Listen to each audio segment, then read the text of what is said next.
horny, you can't get laid, etc., etc. But they're not going to do it because they don't think it's a problem. And if you call it out, then you're a racist. So you see the conundrum? Well, I'm a white man. I like the conversation, but how do we? Show the data. Hold on a second, John. How do we unpack the conversation? Show us the data.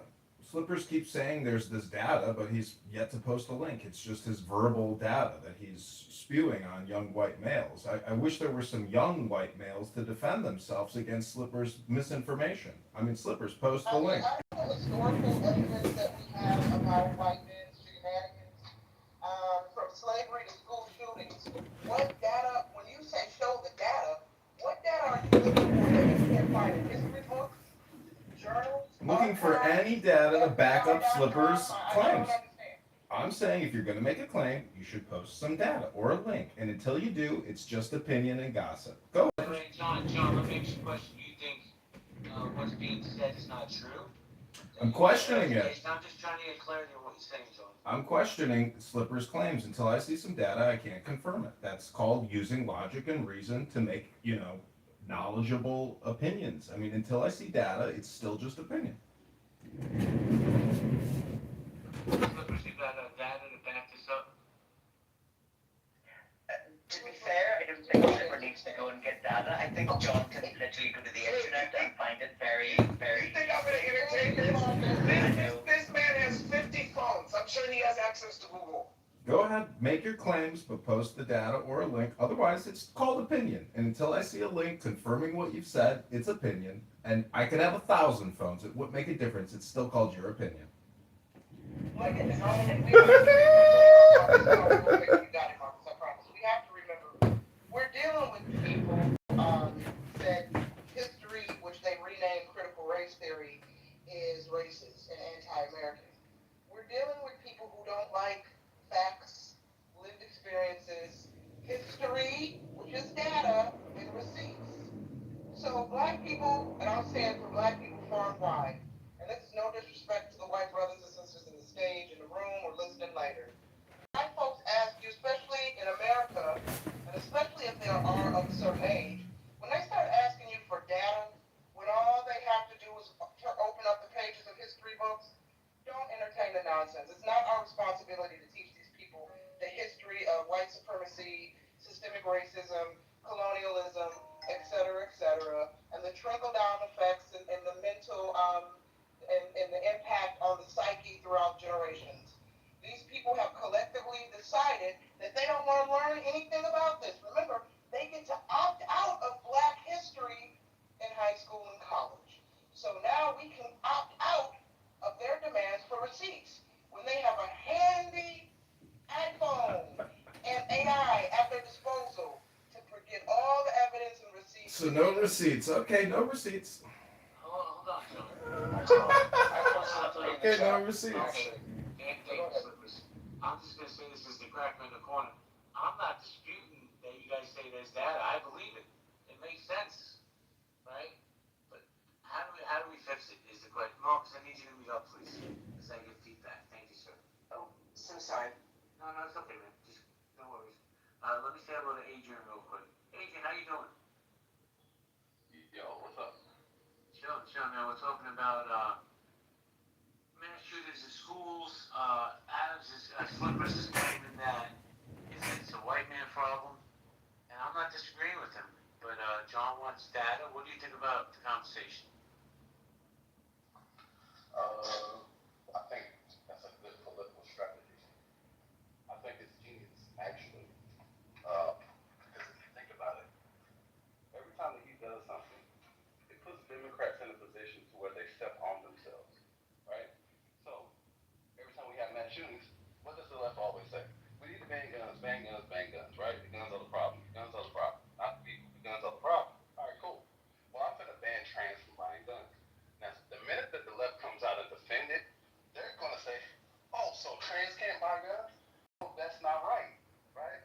Trans should be able to buy guns. Oh, so it's not the guns that's the problem then, huh? Interesting. It's going to make them defend guns. It's going to make them defend owning guns. After they just got done saying, I mean, notoriously, we need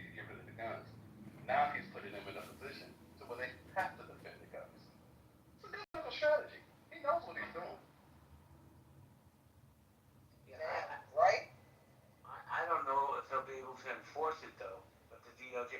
And by the way, speaking of Mr. Well, JD, that's the point. Hold on, It's not about AJ. to be enforced. That's not the point, is of enforcing it. It's forcing them to defend guns. No, I get it, but let me just say this real quick.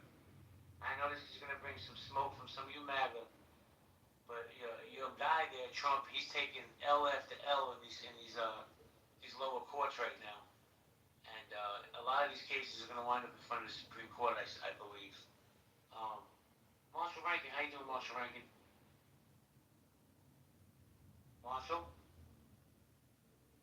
All right, guys, we're gonna go popcorn style. One mic at a time, please. So I just wanted, if you don't mind, I would love to address of how we fix it. And when we are dealing with disenfranchised young people, the key is having a sense of creating a sense of belonging.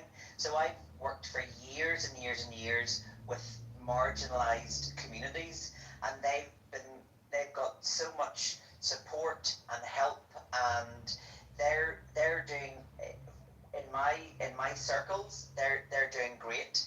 The circles that aren't doing great are the straight white males who are between 14, well, from about 12 to about 18, and they're lost because you know what's Marcus, happening then. let me ask you a question. Don't even mute up. Let's have this conversation. Yeah.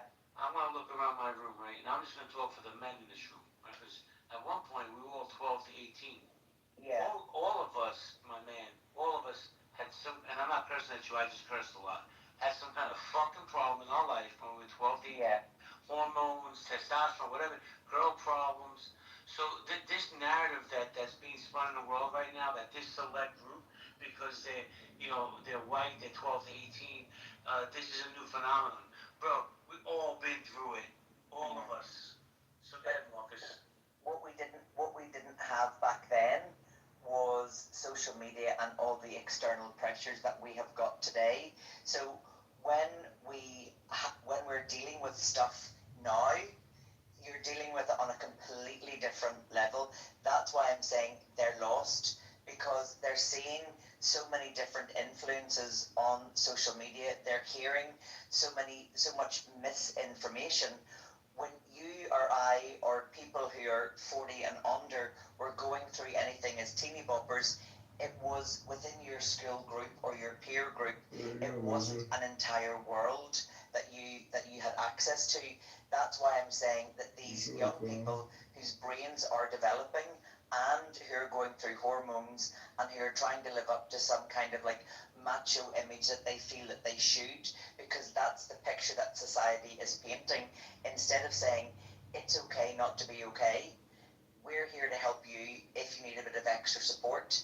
You can talk about this, but because they're so bottled up, they are like a pressure cooker. And Dude, Marcus, I like you, dude. You're respectful, but I disagree with that. You're saying that you have these groups, and these groups are needed. I applaud you. No bullshit, no cap. But my question is a very, very simple question. Bro, where are the parents? Where are the parents? The parents in this world are failing our children. But go ahead, Marcus. So again, I'm 100% on your page, where their parents have drifted away as well. So my mum and dad, I was raised with respect and, live this life and do unto others as you'd have them do unto you. Generations below me have grown up, their internet parents now, so it's give an iPad, give a this. Now those parents who have fallen away from what we would have classed as traditional parenting, they weren't taught that. Those have been taken away from school. In Northern Ireland, they don't do classes anymore on how to keep a house. They don't do classes on how to balance an account book. They don't do it how to buy in bulk or run your home. So these young people are being parented by parents who weren't parented very well. So we're almost going to have to go back to basics. And the thing is, help is needed, and we can talk around in circles, but actually, if I am bleeding from my arm, I'm not going to stand and look at it and go, well, it is bleeding, but what was was the source? Why was it? I'm going to go, I'm going to get a plaster, I'm going to get a stitch, I'm going to fix it. And then we can worry about that. Pardon? I need you to land your plane because I love the speakers that want to get in. Oh, no, that's fine. Yeah. Sorry, I thought we were having a chat. So I'm new to this platform and I'm a talker, so I can shut up at any point. Marcus, I like you. I like your energy. I'm even going to follow you. I think we definitely need more people like you that are empathetic. Let me go to somebody that I feel is an amazing parent. And that's Jane. How you doing, Janie? Oh, thank you. You know, depends on the day, JP. 100%. When you got kids, it always depends on the day. You want to chime in on the conversation, hon? Thank you. I'll answer the question. No, Trump is not mentally ill. But, you know, I wanted to take a minute because First Lady, ears could be burning or the back channels because, JP, there's something brewing over in the conservative clubhouse, right side, that they want to have a big debate room, and they were going through the list of all the possible people they could ask. And of course, no surprise, they want First Lady. And I'm here to say, don't do it, First Lady. Please don't do it. I don't know if First Lady's available. Amen. All right, but Good. for Go her. ahead, Janie. Good, Janie. How about you, though, JP? Would you do that? Zero chance. Adams? I mean, Slippers? Adams is not but he's not he's a conservative. I know, but he's a good moderator, so keep shit in check. Well, it depends on the people.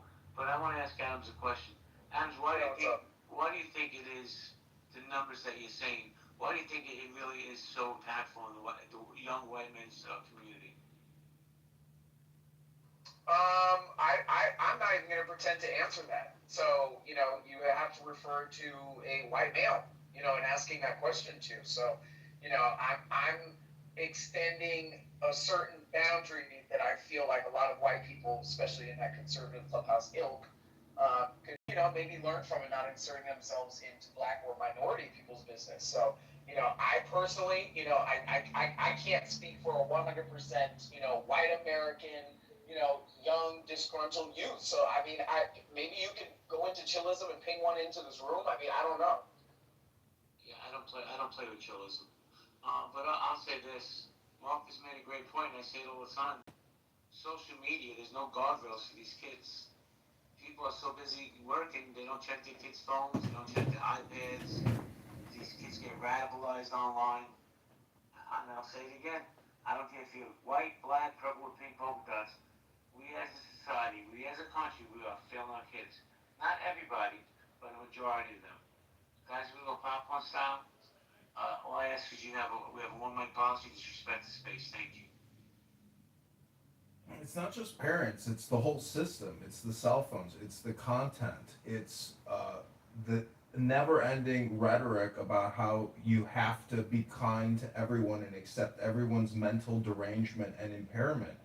So it's a cultural phenomenon which is leading to suicide. A lot, 50% of these white males who do go on killing sprees are suicidal.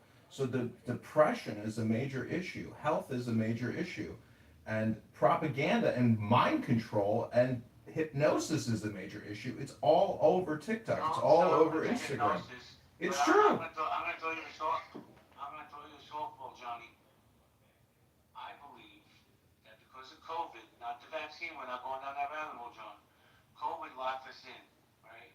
We got stuck in places with people we thought we loved, we didn't even like them. And I think what COVID really did to the mental health of this world is set us back decades. We're gonna go popcorn style, guys.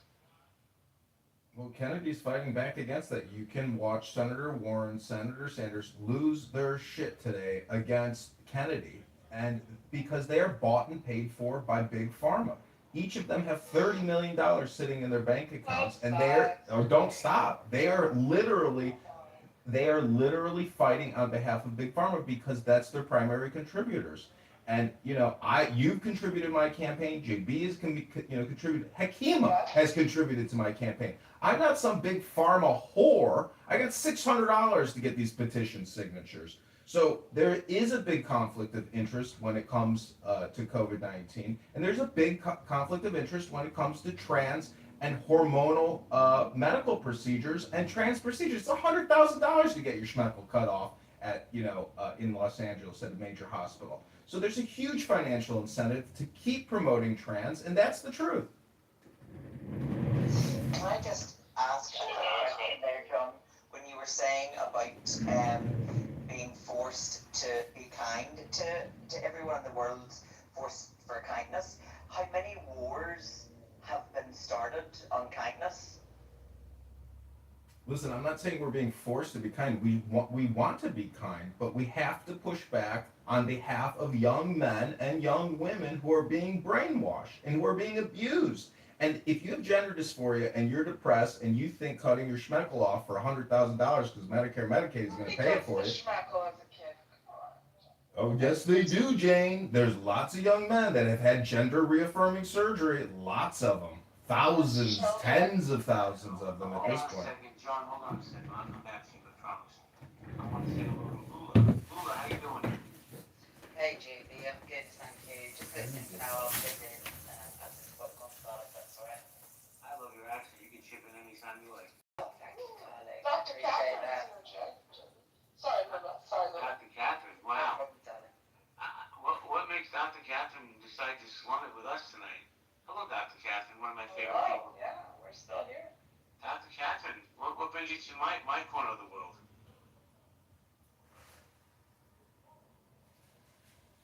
Dr. Catherine, are you there? Right? Oh, here I am.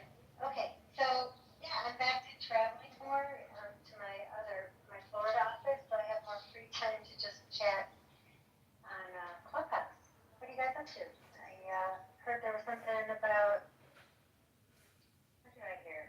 You guys talking about big pharma's out to kill everybody with vaccines? Yeah, She's not going to cut everybody's penis off, Dr. Catherine. we got.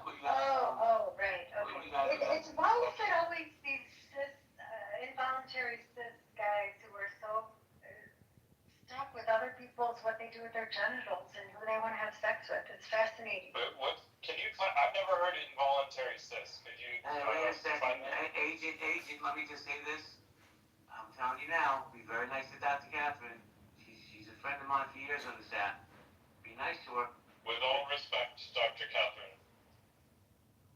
Actually, you don't have to be nice to me. I'm an emergency physician by training, so trust me, I've been spit on, kicked, I take all sorts of shit, so I can handle it. Whatever you got, I got it. No, but in all seriousness, what does it mean to be involuntary cis? So I only know this term because I've been in Clubhouse. It's not part of my general, cadence of speech, but I learned that involuntary cis means you're like this hetero person who wants to be in a relationship but can't attract someone to be in a relationship with. Celibate. Yeah, did you mean involuntary celibate? That's what I meant, incel. Okay, sorry guys, I had a glass of wine. But I'm also involuntary cis, just for clarity. No, I don't know about also. You're involuntary celibate and cis. I didn't mean to say that, but the latter only. Well, you're a liar. But let me say hello to Kim. We just started something new. What are we calling it now? Involuntary self-cis? You're self-cis? You're incel-cis? I'm voluntarily not celibate.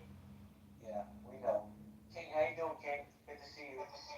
What's up, JB? Just leave a happy hour, headed to the crib. Nice. So what do you think about the conversation? I gotta be honest, I didn't realize there was so much trans hate, not just in the world, but on this app. And I think a lot of men are just insecure about it. This is my opinion. Okay. King, you were gonna chime in or no? I was just gonna say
subject came was the mass shooting in the church the other day. It was by a trans person, and people are coming off saying that, well, statistics say that most of these shootings are done by trans people,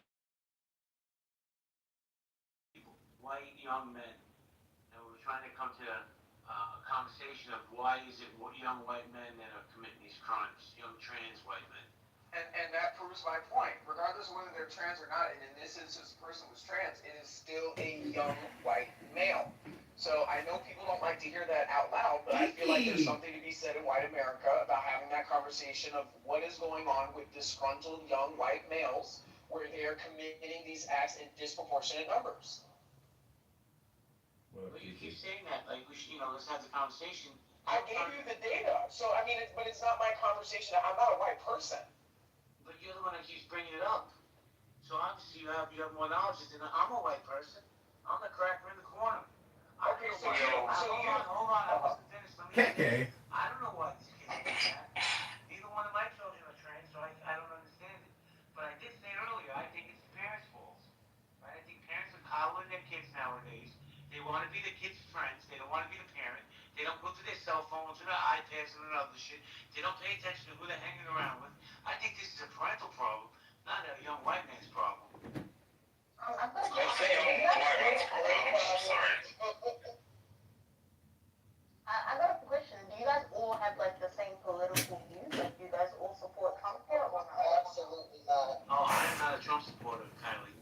Not at all. Oh, okay. I'm just checking.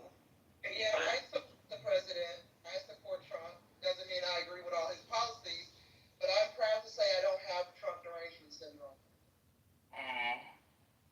Yeah, no such thing. What makes you believe that supporting Trump isn't a problem? Like, did you vote for Kamala or did you actually sit there and vote for Trump? What makes me think that voting for Trump isn't a problem? It wasn't a problem for me. Oh. And you're African, right? Born in Black American, born in the United States, the greatest country on earth. Okay. I'm just Interesting. curious, Kylie, Yeah, I'm Black American, and I proudly voted for Trump, and I did not proudly vote for Kamala Harris. I'm proud I did not vote for her. And please ask me why. Could I ask why? Yeah, I was gonna ask Yes. you why as well. You want to know why? Because Kamala Harris isn't a black woman. She faked her way to be black. When she ran for the California district, state attorney, right? When she ran, hold on, no. Craig, one mic on Craig, please. Right. Not only did she put a lot of black people in jail, when she ran for the California District State Attorney, she ran as the first Indian American woman, right? When it was a presidential debate back in 2021, she debated Joe Biden and called him a racist. He was, but then, when she wanted to get involved, then all of a sudden she was black. Then all of a sudden she was washing collard greens in the bathtub with bleach. Anybody that's black is gonna tell you that that's not how you clean collard greens. Any black person will tell you that, right? So I don't know, man. Trump is beneficial It's to too black much people. of a fake blackness for me. I saw with Barack Obama. I'm not falling for it again this year. That's why I voted for Trump. Oh, You think he's beneficial to black people? Hilarious. So you like vote for I'm Black American. And I don't give a fuck if they're black or white or green. I don't vote for fascists nor authoritarian regimes. I don't vote for people who are constantly assaulting the Constitution and people's Bill of Rights. Like, I don't do that fucking shit. I don't give a goddamn what the fuck melanin is in your skin or not.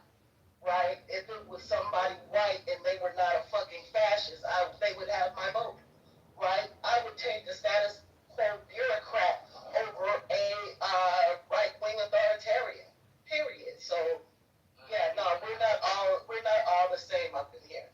Let me take control of the room for a second, guys. This is community conversations and collaboration. Is Donald Trump mentally unfit for office? I put an article on top that Trump's DOJ is considering banning trans people from buying guns. I have no idea how they would enforce that. To me, that's a little extreme. But let me say hello to Abby. Shirley, how you doing, Shirley? Jordan, how you doing? Austin, I invited you up. Y'all, how you doing? MG, always a pleasure to have you in here. Jay, guys, if you have pink tickets, please cash it in. I want to go to Dismal. Dismal, how you doing, Dismal? I think it's funny to have that name actually, just to have people call say that word. I've heard it now far more than ever. Do you want me to call you Victoria? That's fine. I've already been outed, so I don't mind. But You guys hear me? I think my biggest concern is that Trump is currently utilizing anything within his power to distract from the Epstein file issue, and I don't think that he is deliberating on some of the major decisions that he's made, including sending the National Guard to Chicago, including the bombing of Iran. I think that more planning, more strategy should have gone into these decisions, and he's just looking to do whatever he can to get attention away in the news cycle, and that's sort of his play. And I don't think he understands the consequences that this is having on. Victoria, let me just say this. He announced that Chicago would not be the next city that he goes into. That would be New Orleans. He said that New Orleans would be the next city. So He's scared to come to Chicago. That's why. He tried to come to Chicago before. He couldn't make it through. Can I go back to what Ray was saying earlier? The 10th Amendment, JB does not have the right to just go into anybody's city with military forces or federal forces. He does if it's a national emergency. Enforcement office. That's per the 10th Amendment and Posse Comitatus. yeah, but you know what came from what I understand? Kylie, hold on a second, I got you. From what I understand, I could be wrong. You can fact check me. He can't send troops in if it's to protect federal property. Exactly. And so there would have to be a threat to federal property happening, right? Like he's tried blatant manipulation and gaslighting as if we don't know what emergencies are anymore in this country. We've lived through several emergencies, and to think that this fucking real estate mogul who never worked in public service in his life all of a sudden is doing shit that no other president in the United States has ever done, and we trust that his reasoning, even though we know this is just everyday life in every city. Well, let me jump in real quick, King. So, by the way, he's going to be signing an executive order, I believe, tomorrow. It will no longer be called the Department of Defense. It will be called the Department of War. So, there's that. To me, that just sends a really bad signal throughout the world. Let me say hello. First off, what's up, Craig? Good to see you, bro. XG, what's going on, young man? What's up, JB? What's up, everybody? Salutes in the room. What's up, Craig? But I just want to say, yeah, the Department of War, and guess what? The Republicans and the MAGA-tards are going to fucking defend this and be like, he didn't actually mean there was going to be no wars when he promised no wars and peace when he got into office. He doesn't actually mean anything by this. It's just it's not defense if we engage in wars with this. It actually makes sense to call it the Department of War instead. Like, that's exactly what the fuck they're going to do. And they're going to act like somehow, in some way, shape, or form, that Trump isn't just, again, speaking out of the other side of his fucking neck for the 8th time in a row about some shit he promised on his campaign run.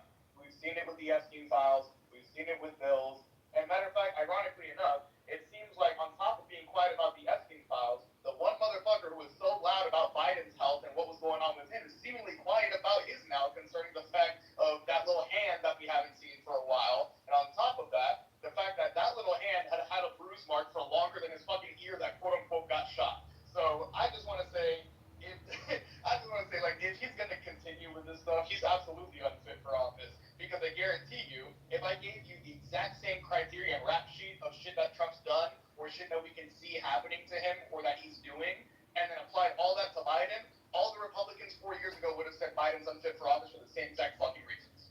Thank you, Rich. I'm gonna go to Dr. Catherine, then I'm gonna go to I'm gonna go to Dr. Catherine, then Project, and then Mother. Dr. Catherine? Oh, actually, I was just listening, and I think the title is Mentally Unfit. Here we are. I think we got a little bit of all of it here. Some of us are more fit than others. Thank you. You're welcome. I'm gonna go to Project, then Mother, then TO. Project. JB, thanks for inviting me up on your stage. Look, Trump derangement syndrome is absolutely real, and it's really quite sad. People rooting against this president, I mean, he's president of the United States, and if nothing else, we should root for him. We should all be successful. If nothing else, we should all agree on that.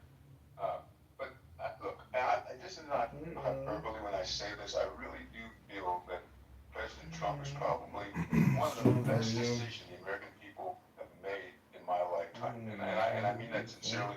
I equate it to Buchanan when he left office, led us into the Civil War, and Lincoln came in to sort of clean up his mess. I think it's that consequential. But I will say this: Dismal, I think, made an excellent point when she said this Epstein thing. The one thing that's going to derail this president and this presidency is the Epstein thing. And because people like me who support the president, I am not going to overlook this. This is something that we need to investigate. There are people, innocent children, who've been hurt, and we can't cover this up just because rich men are involved. So this is the one thing. If he doesn't do the right thing here, then it's all going to be for naught. Well, Project, let me just say something. I agree that they release the files, unredacted, in its entirety. They're never going to do that. And I'm not saying you should, I'm just saying in general. These files have been around for a long time, and I think that this, and it's just my opinion, this false outrage that certain people have, and not you, Project, I'm just talking about the politicians, is bewildering to me.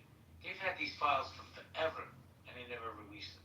And I'm not a Donald Trump supporter, but I think that this is a square they're going to stand on to try to take him down. Do I think he's covering things up? Definitely, 100% he is. But we're never going to get the truth. But we have a better chance of the Kennedy, JFK files being released before the Epstein files. What do you think, though, that what this does to Johnson? Because he indicated that he was trying to protect the victims, and now you have the victims, many of them appearing in person in front of the Congress. Well, some of them, I should say, not many of them, but some of them, demanding that the files get released. So, how is Mike Johnson going to defend that? Victoria, let me ask you a question respectfully. And this is a serious question. If the files are released and it shows that he had something insidious to do with Epstein and young girls, what's going to be the outcome? Is he going to get impeached? No. Is he going to get removed from office? He's not getting removed, Victoria, as much as you want him to be. But what's the outcome? Here's the thing. That would be a good question. Like, for especially his supporters, I was not one of them. It would be a good litmus test as to how far can this guy go. And if he goes that far, then we're just an idiocracy. And if, like, that's where we deserve our grand slide down in terms of leadership in the globe. So I would hope that isn't the case. I would hope that people would actually wake up, and maybe it would be a wake up call.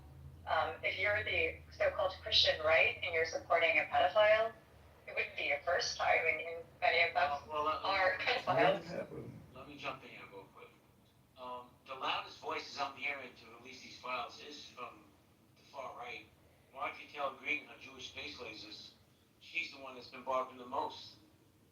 I don't know. Like I said, I don't see them ever releasing them. But let me hold on, Victoria. Let me go to Mother.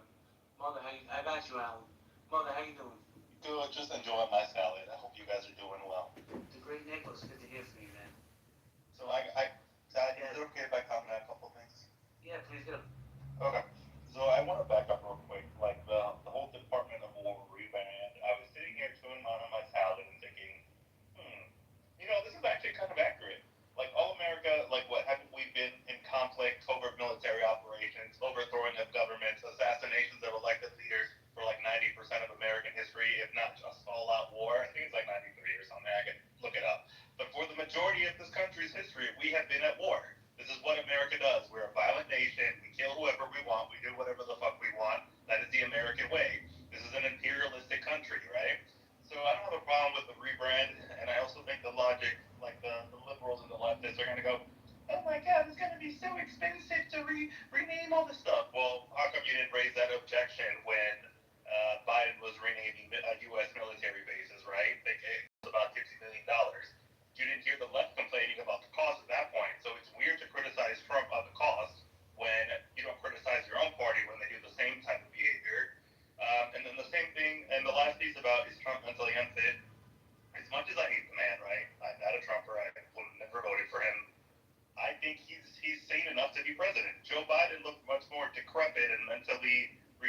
seen recently, especially today?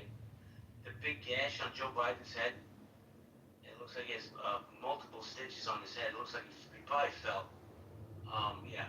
Did So he fell today? Oh, I didn't see that. I'm I sorry. don't know if he fell, but he has a big gash on his head. It was all over. What about the big bruise on Trump's hand? Yeah, we'll get to that. Hold on. Let me go to Tio and then I want to go to Al. Tio, how you doing? I'm good. You want to chime in or you want to hang out? I'm just trying to see where to catch up at. I'm listening to you guys right now. All right, man. I'll circle back to you. Thank you. Okay. Alan Dean. Hold on, Victoria. Alan Dean. Hey, how you doing?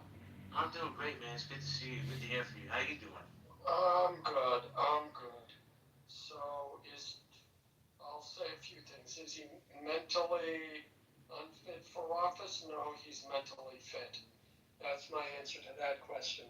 Second issue, people have been frothing, especially Democrats, frothing at the mouth, hoping that there's some connection between Trump and Epstein and they did something wrong.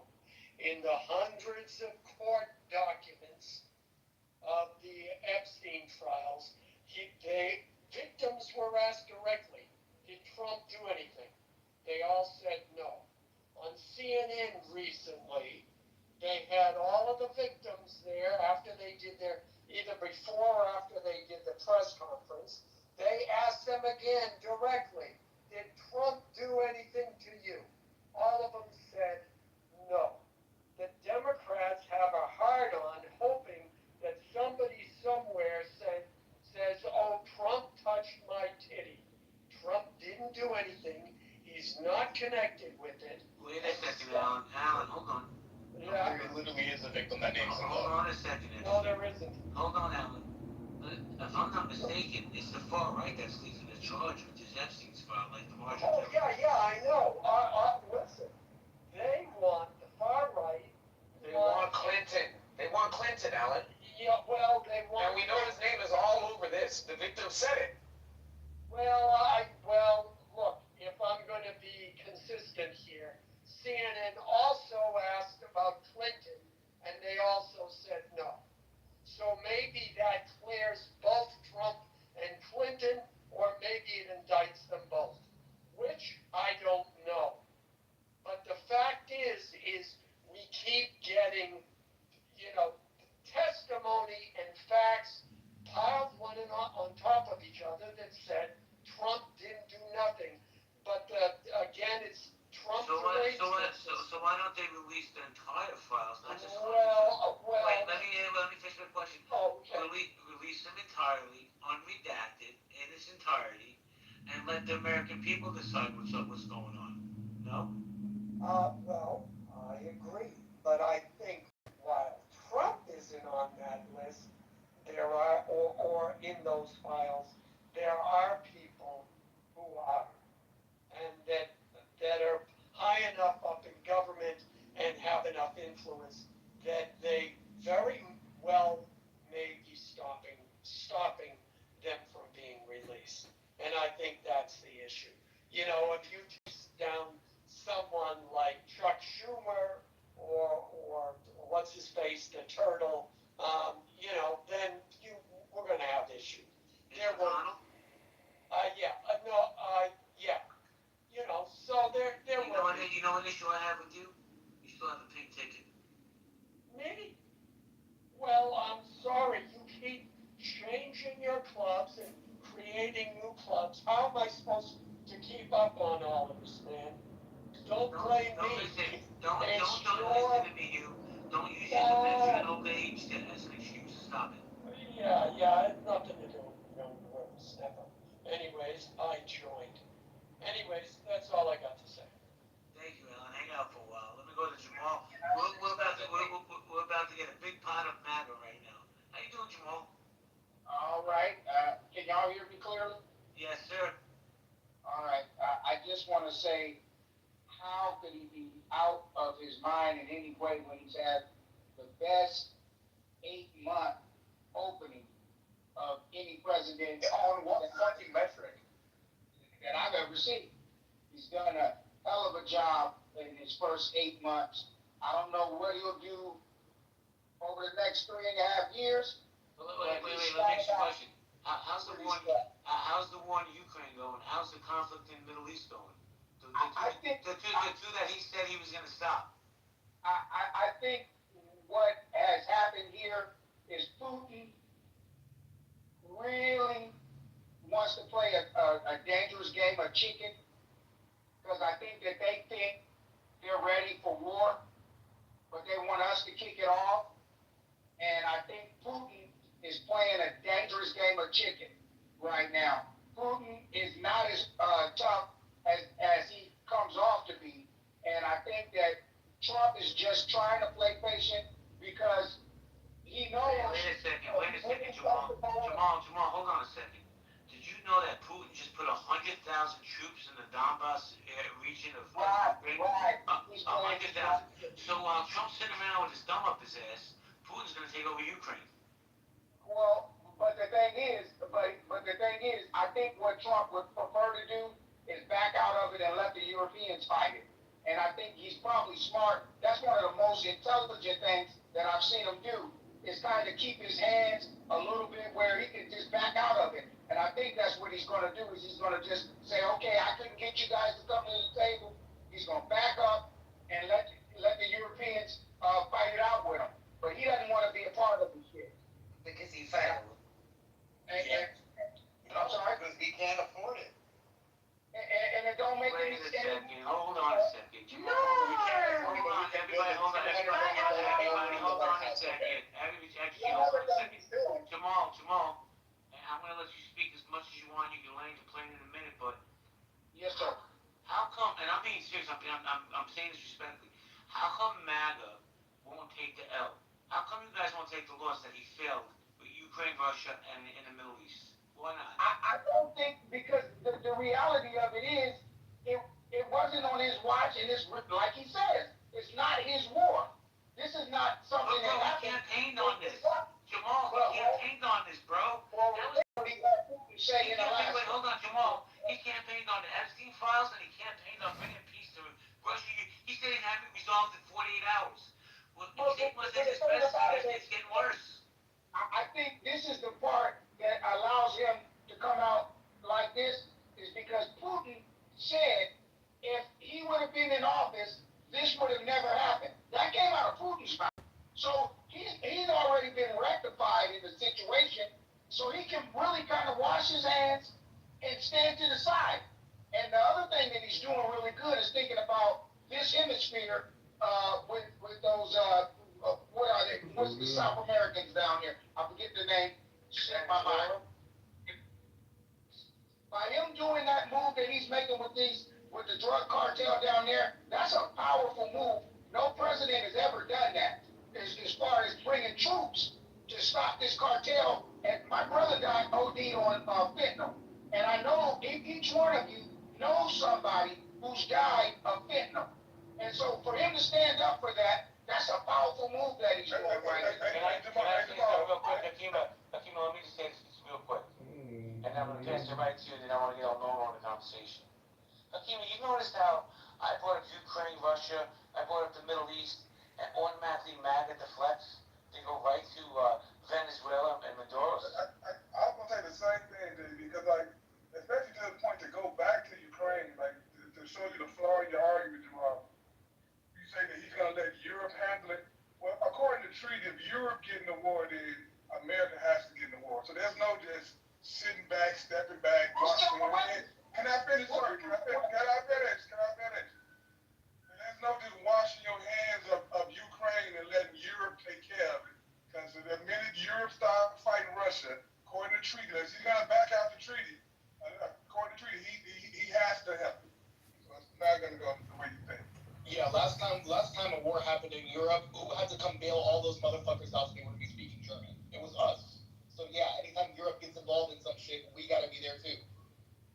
I mean, right at the last minute when we've done all the hard work, but sure. Oh, stop that, Lula. But Jamal, let me just say this real quick, I'm being serious. Jamal, I'm sorry for your loss of your brother. I lost two sisters when I was younger to heroin, so I know what the damage drugs could do. But let's keep it real, bro.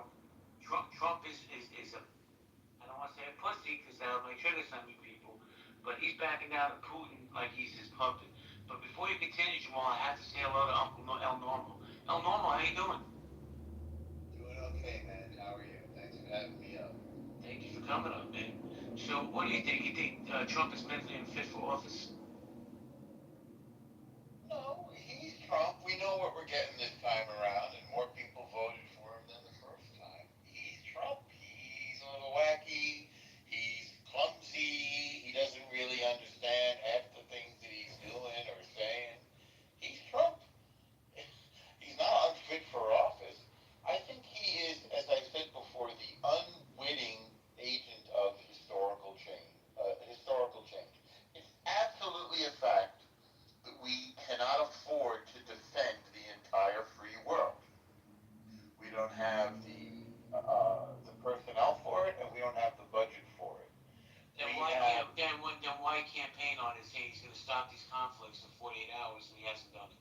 Because 95% of what he says is hooey. But everybody knows that. It's malarkey. It's horse feathers. That's not a secret. Anything could come out of his mouth. 1 minute he's taking Greenland, then he's taking Canada, which, by the way, helped to elect a liberal prime minister in Canada, so they should thank us. The liberals should thank Trump for inspiring a liberal win in Canada. Before you interject, I want to add one more thought. Because of Trump, Europe is now stepping up its military spending, as it must. They were free riding on America since World War II, and now they have to spend less of their money on, you get a year free if you have a baby, free education, free health care. They got to spend more on defending themselves. We can't defend the entire world. And by the way, we have to focus on China. That's the real adversary. Same thing with Israel in the Middle East. Trump is saying, listen, we're going to support you militarily. We are partners. We are partners militarily and in terms of intelligence. But you guys deal with it. And by the way, deal with it fast. Get this thing over with. I don't want this war hanging around. That's the realignment of the entire world. He's absolutely right about that. It's funny you say that, though. Hold on, actually, I got you. It's funny you say that get it done fast. And Putin just moved 100,000 troops into Ukraine, in the Donbass region. So they're not looking to get rid of it fast. They're looking to destroy Ukraine, while Donald Trump sits around and plays his fifth. I disagree with you. I disagree with you. And I hope I'm right. I hope you're wrong. And this is how I disagree with you. Putin is going to keep Donbass and Crimea, half of which he took under Obama, not Obama. The other half he did in the past 3 years. He's going to keep those. Nobody's going to fight to get them back. But if he goes past that, then it's going to be a big problem for him, and Europe and the United States are going to oppose him. So he can move those troops there as a show of force. But I think, frankly, if he starts a war with all of Europe, Putin, I think, knows that his reign will fall. He's a bit of a paper tiger. That place has no economy, and it doesn't have the military that it's pretending to have. They're drafting people off the streets over there. Well, also, the leader of North Korea came out and said, we will supply Russia with whatever they need, troops, weapons, whatever they need. So it's not just Russia that Ukraine is fighting. I'm sorry, I think Donald Trump is all talk and no walk. Actually, hold on 1 second. I gotta say hello to Mike Moon, and I'll come to you, I promise. Mikey Moon, what's good, man? Hey, man. Hey, welcome, room. Hi, JB. I want to say, first of all, Norm, I really enjoyed what you just said. There's two things that you said. One is the whole thing about, it's malarkey. It's what he is. You know him. He's full of shit when he says that, but he still did this and this and this. It's refreshing to hear somebody admit when he's completely full of shit, and then complement that with the reality that, but he has European, in ways he never did before. That's something that should have been done, which I totally agree with. It's like I could support him way easier if I heard more people who were heavy supporters of him admit that yeah, he fucking lies on purpose, but he does this too. Instead of acting like, oh, let me interpret his lie to be what he meant to say, because what he wasn't lying. He was saying this and it's this. It's like there's this constant effort to defend him and recategorize and explain what he's saying when he's just frankly being full of shit. It doesn't change the fact that he's effective and doing some things that A, need to be done, and B, can't be done by anybody but him. So I appreciate what he said. And I appreciate what you said as well. But I want to ask you a question. I'm going to go to XG and I want to go to y'all. What's he done that's effective? I saw you. Besides closing the border, what has he done? Well, he got, to Norm's point, he got Europe the fucking ton of money that they owe, which is really nice. Like, the UN was literally being funded by us, and now they're all paid, which is great. He also, now I will admit, Ukraine, failure. He's trying, failure. It's hard, he's not, Ukraine, okay. I don't want to, okay, I want to say about Ukraine really fast. I just want to say that it does confirm what I believe, which is that Putin is playing him. He doesn't know any better, and he really thinks Putin cares more for him than he really does. I think Ukraine proves it.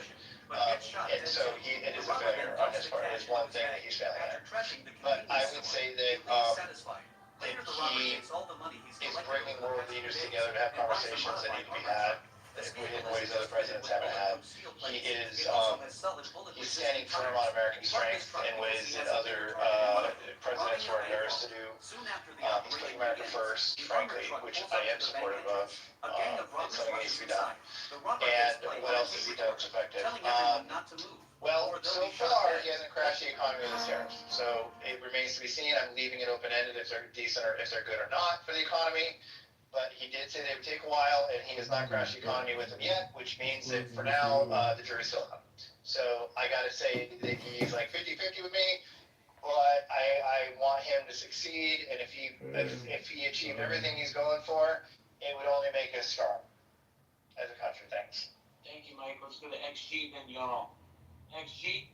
Yeah, so I guess one thing I just find a bit odd, and granted I understand the differences in spending, right? But the length of time also I want to put in there too. It always seems like we don't have enough budget to do X, Y, and Z, but we simultaneously have enough budget to do A, B, and C at the same time. So like, we don't have enough budget to go help Ukraine or do this, etc. We got enough budget to fund Israel though, and we're not going to complain about the funds to them. Okay, cool. No, wait, Ukraine almost $200 billion. No, I have to wait for you. No. So you can mute up. I'm chilling. No, we paid Ukraine a ton of money. It's all right. Don't worry. It's not all right. This is defense too. It's all right. I'm not defending you. I'm correcting you.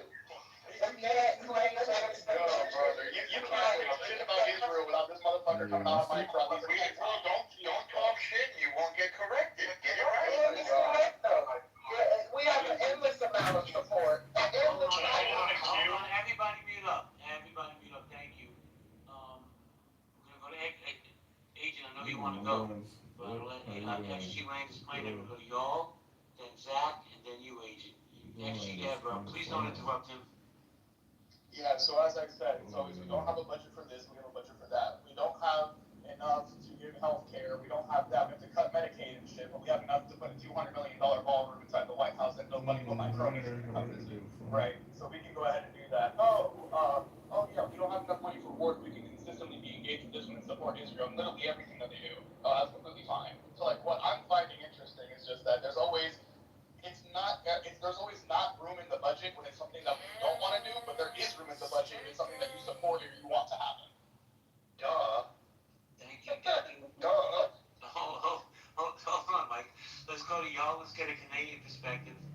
And then if no one wants to do it, Project, I got you. No one wants to push back, he's more than welcome. Y'all, how you doing, bro? I'm good, thank you. Just a quick thought. I think it's great that Trump has encouraged Europe and Canada to spend more on the military, but it's completely useless if it means that you've lost those relationships, those partnerships with those countries, right?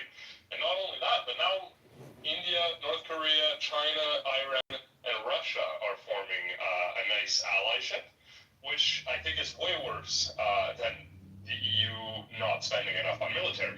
If we have an actual war, it's going to cost infinitely more to America than what they were spending on military before.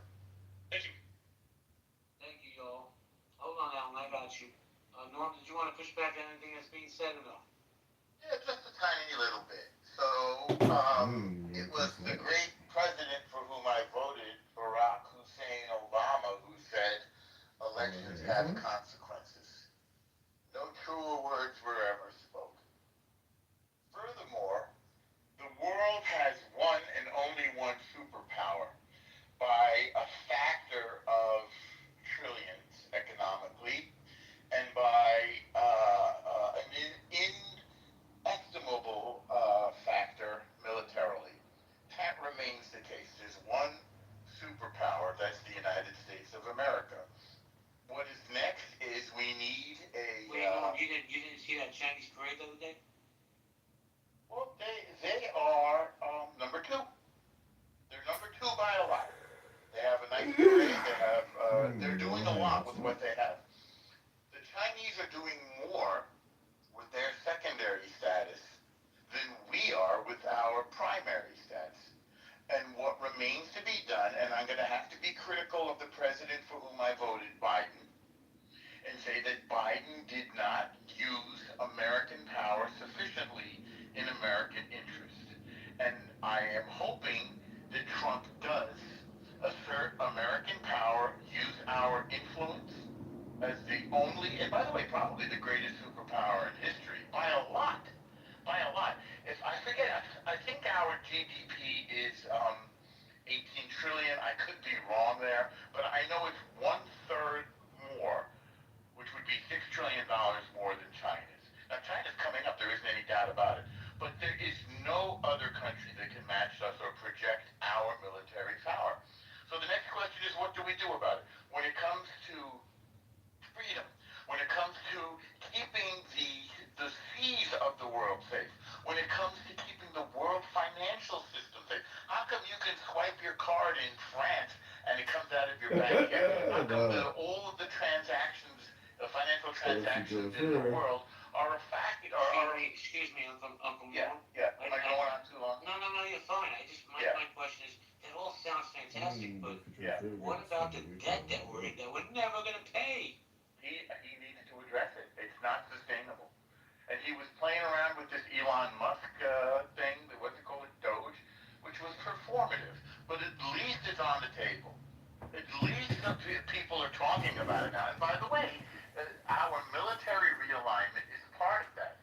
Because under Barack Obama, we reduced our 2-theater capacity to 1.5 theaters. That means that we can only fight 1.5 wars, major wars, under Obama.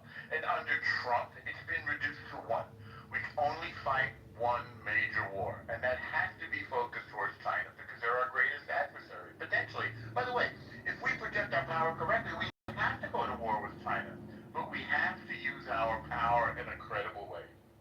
And we need a half-crazy, militaristic, blustering, clumsy, half-aware lunatic like Trump, I think, to project that power right now.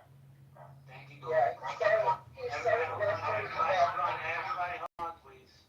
I'm going to go to Alan, then King, then Project. Go ahead, Alan. Yeah, JB, you mentioned that I'm old. And because I'm old, I was joking with you. I know, but it's okay because I'm using it to make a point. Because I'm old, I remember Nixon, I remember Ford, I remember Reagan, I remember Bush Sr., Bush Jr. Well, you are funny. And now I remember Trump. Every Republican president, the Democrats say they're crazy, that they're stupid, and they don't know what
high up in the Canadian government said that if you're the victim of a home invasion in Canada, you should just let the people come in and not resist and do whatever they said. I mention that only because if Trump did decide to invade Canada, the battle would last exactly 30 minutes and we could annex the entire country within a day. So based on what they're telling their citizens to do if someone comes into their house. Anyways, I'm done. Thank you. I just want to say one thing, piggybacking off of what my man just said. I really think Zelensky has turned out in this instance to be the real problem because he doesn't have the sense to do business. Because all he had to do, the Nord Stream pipeline is already done, I think. And all they need to do is just turn on the pipeline. They just need to split up the money, cut the pie up, and everybody takes on it. You could have kept your damn country. Nobody wanted to fight this war over that. They should have let them run that damn pipeline, run that oil through that pipeline, and they should have split the money up. I land. Let me jump in here real quick. Goddess, you there? Let me jump in real quick, Alan. Oh, sorry. It's okay. It's okay. Let me just say this.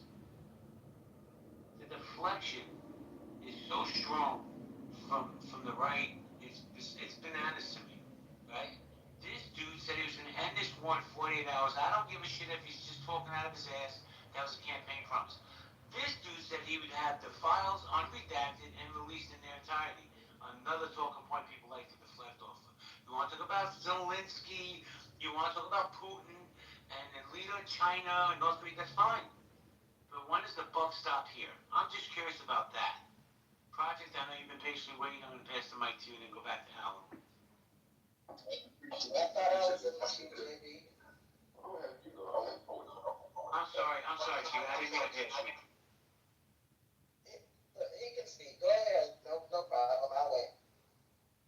No, as soon as I stopped talking, I got a phone call.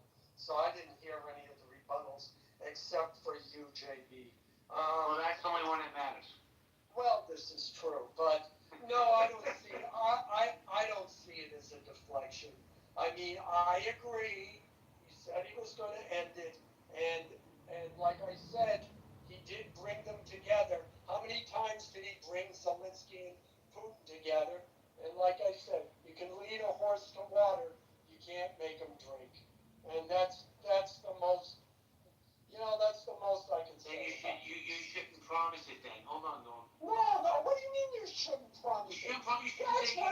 That's what every politician does. Oh, if you like your doctor, you can keep your doctor. Okay. Read my lips. No new taxes. Come on, Jay. And how'd that turn out for him? Of course. So, This is politics. I'm not going to deflect. We ended up with Donald Trump in office. Thank you for reminding us. Well, let me go to King, because King's been patient, then we'll go to Project. King, go ahead. Yeah, I was just going to remind people that the only leaders that Trump has brought together is Xi, Putin, and Modi. I don't know if people are aware of the fact that India and China were not fucking roommates and best buds before this administration, and to see Modi, holding Xi so tenderly at this parade in Putin after Donald Trump rolled the red carpet out for this motherfucker, tells you everything that you need to know. His foreign policy has been a failure. And again, this is why we are constantly distracted with the bullshit. Are y'all not paying attention to your fucking 401ks? Do you know that he bailed out private equity by giving your retirement accounts exposure to private equity?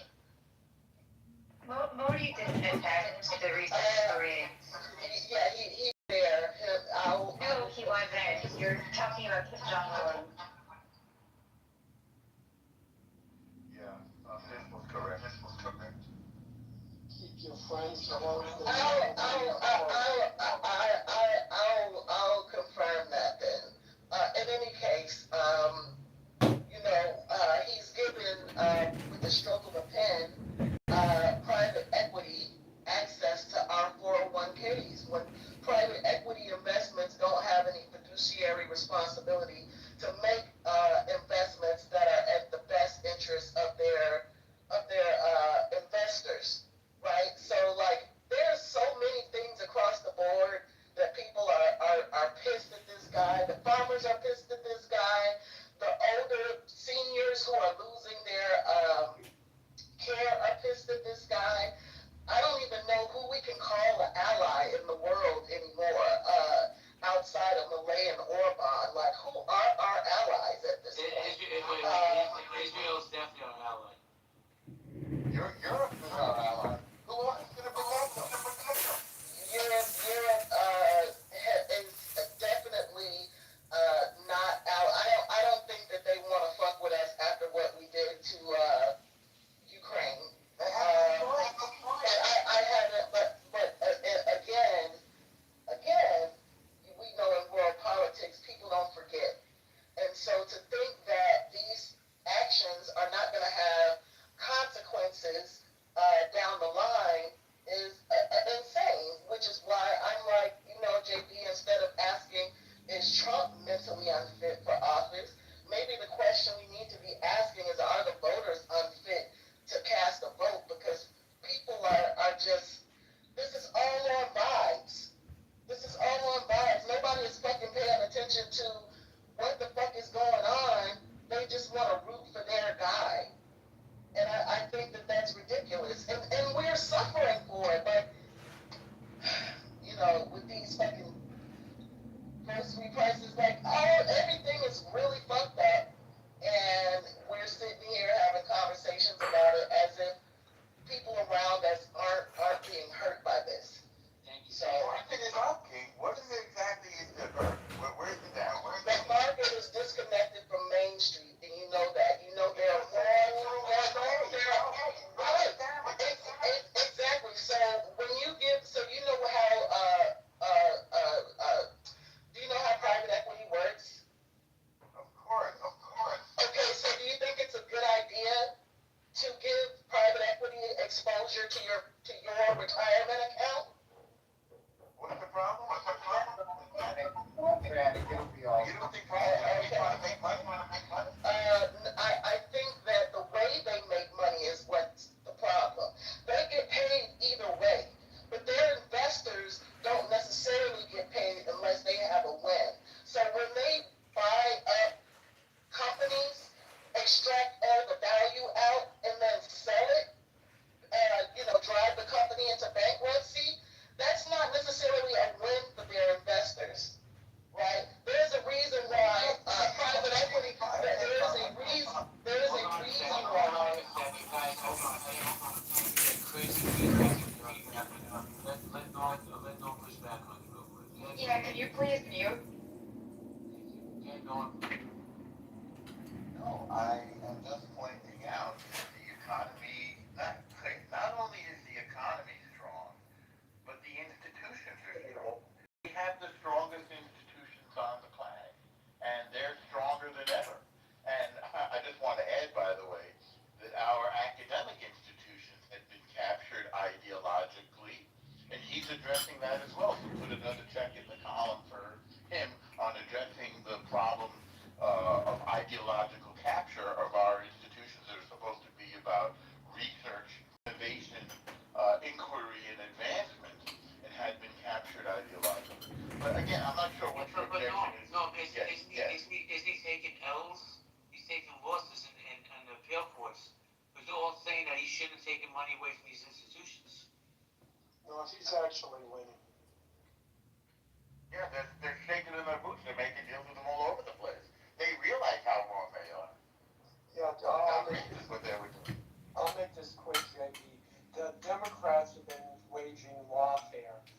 The lower court judges are filing all these TROs and everything else, and then Trump doing everything legal, obeying the courts, appeals them up to the Supreme Court, and in almost every case, the Supreme Court slaps down the lower court judges to the point where Kavanaugh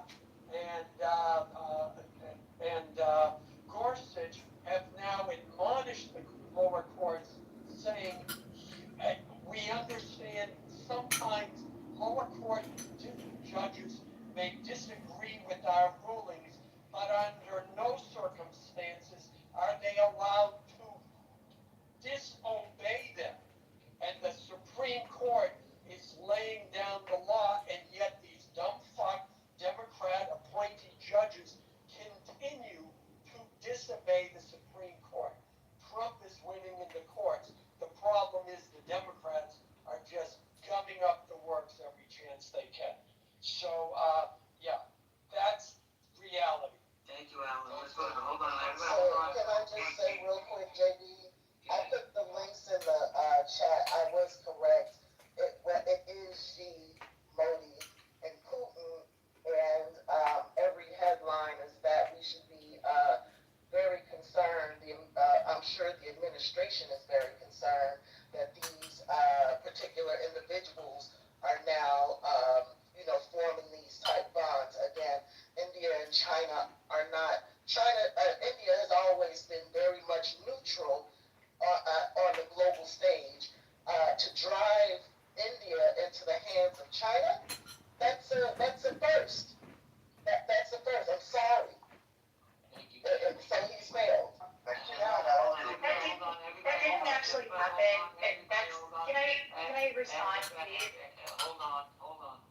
Because Project's been waiting for like 30 minutes to talk. Can I go to him, please? Then I'll come to you. Can I please respond directly to that point? If that's... Go ahead, Project. Well, because Dismo's always correct, but Dismo left, so I won't withdraw that statement. But while we have the Star Chamber and we're sort of solving all the world's problems, can we talk a little bit about Nancy Pelosi, right? Nancy Pelosi, who makes roughly $200,000 a year, has a gross worth of $400 million. I mean, really, she's outperforming all the hedge funds in the country. I mean, it's absolute insanity. We need term limits, please. Americans, once we get through fighting each other, let's fight the real enemies, okay? And somebody mentioned, I think it was you, JB, said that, exclude the border, what has the president done? What is his accomplishment?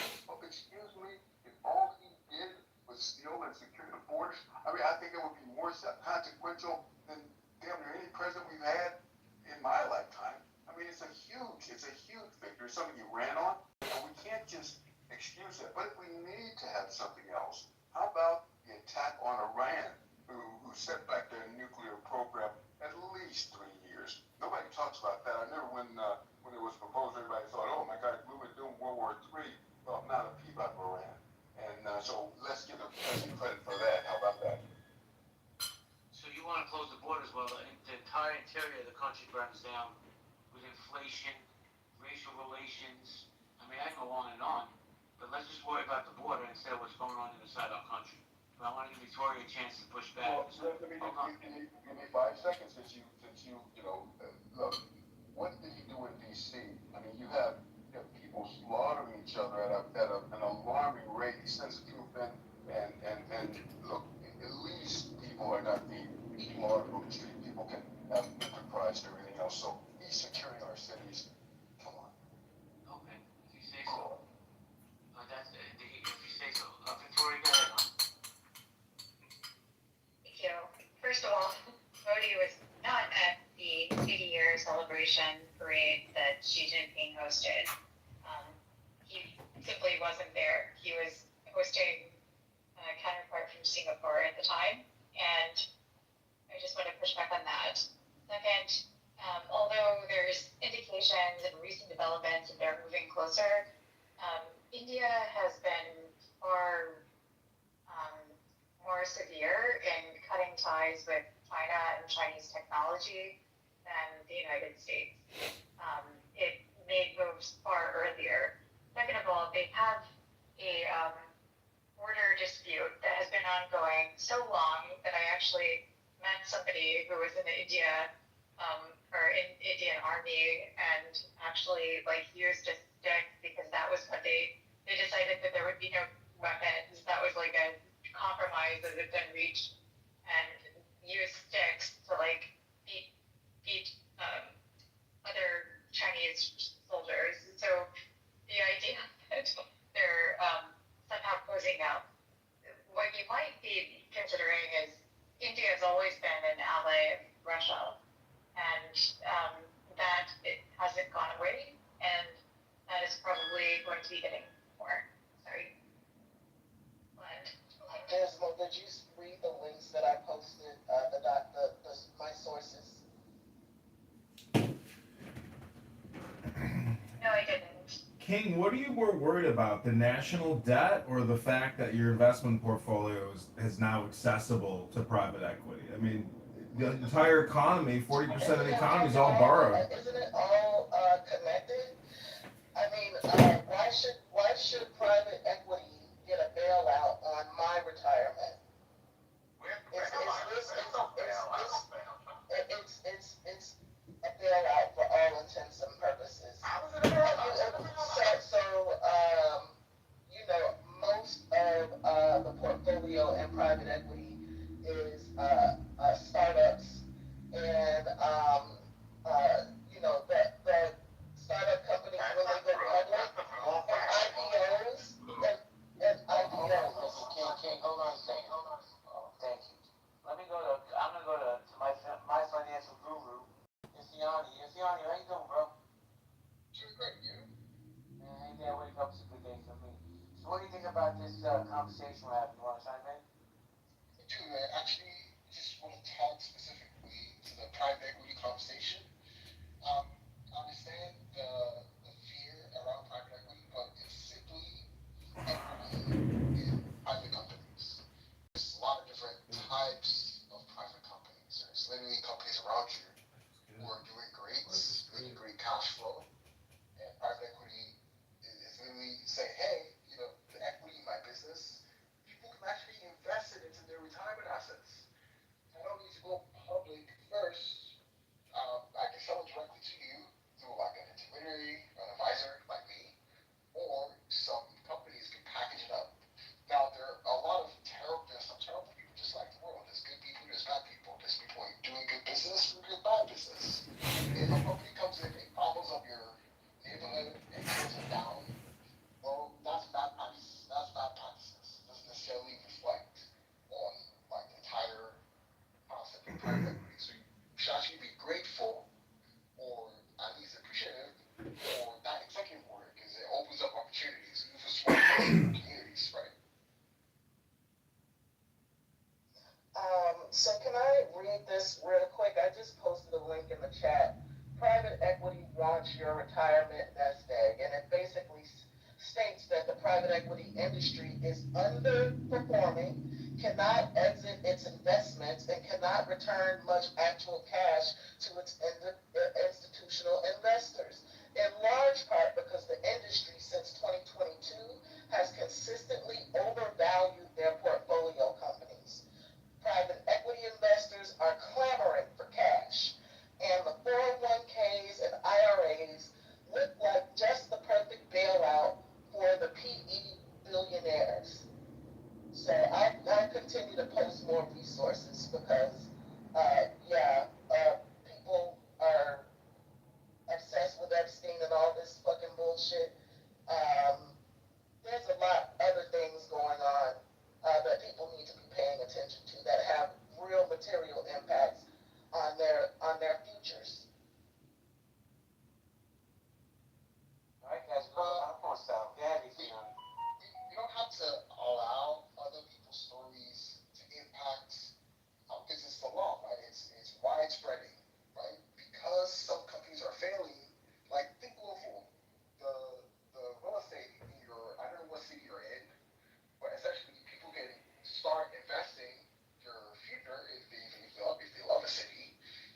private equity offering in their city, their community, like community centers or whatever, the community issue shares, especially now with crypto and whatever the community tokenize their shares as private equity. It's not listed, it's not a public company yet, but people can literally invest in new ways. It opens up new opportunities. You're worried about the legacy companies, the big companies, but I think don't attach yourself to that story in particular. There's some bad actors, but this is America. Each state is different. Each company is different. It's just a matter of perspective, right? Well, I gotta be honest, I always speak for myself. No smoke with King, but I'm more interested in Epstein files. I want to know if our president's a pedophile. You already know that, you already know. Nobody knows that. This is not the first time he's been accused. Stir in the pot. Stir in the pot. Basically admitted sexual assault before he was elected the first time. Y'all didn't give a fuck.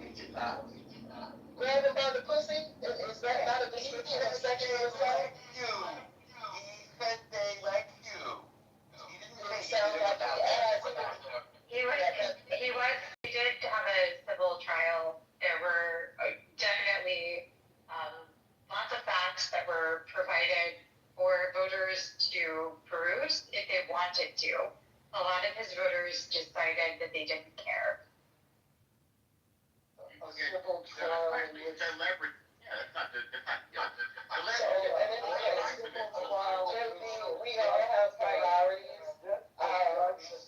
I would love to be able to retire, and I've worked hard to accumulate, to save, and I don't appreciate the fact that this person, like, with no checks and balances, can just fuck over my shit.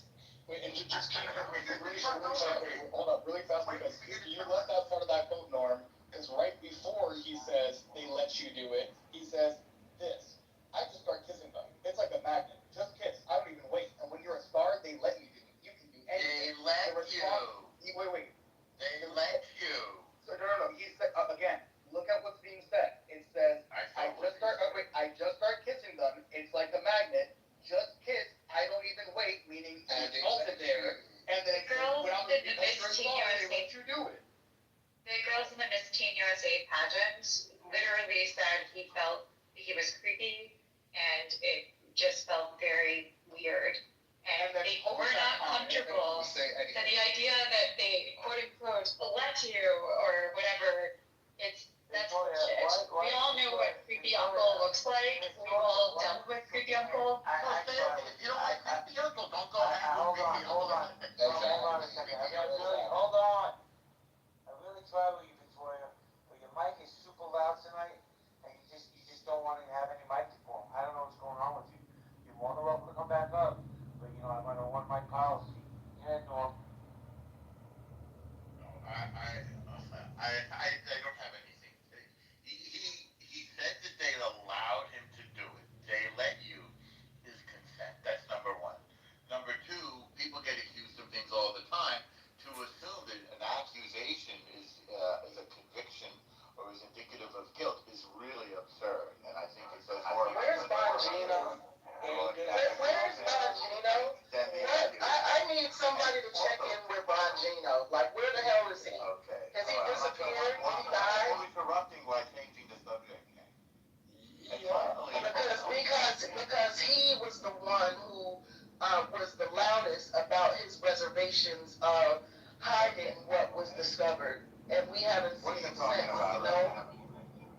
Bongino, the assistant to what's the wild name? Interrupted. What did he just Go ahead. Go ahead. So what did he discover, King? Nothing. He did not want to cover up for the administration when they backpedaled on releasing the files. If there's a crime, then the crime should be prosecuted. If there's no crime, then you don't release a whole bunch of files with people's names in them that have done nothing wrong, because it hurts them. That's a fundamental precept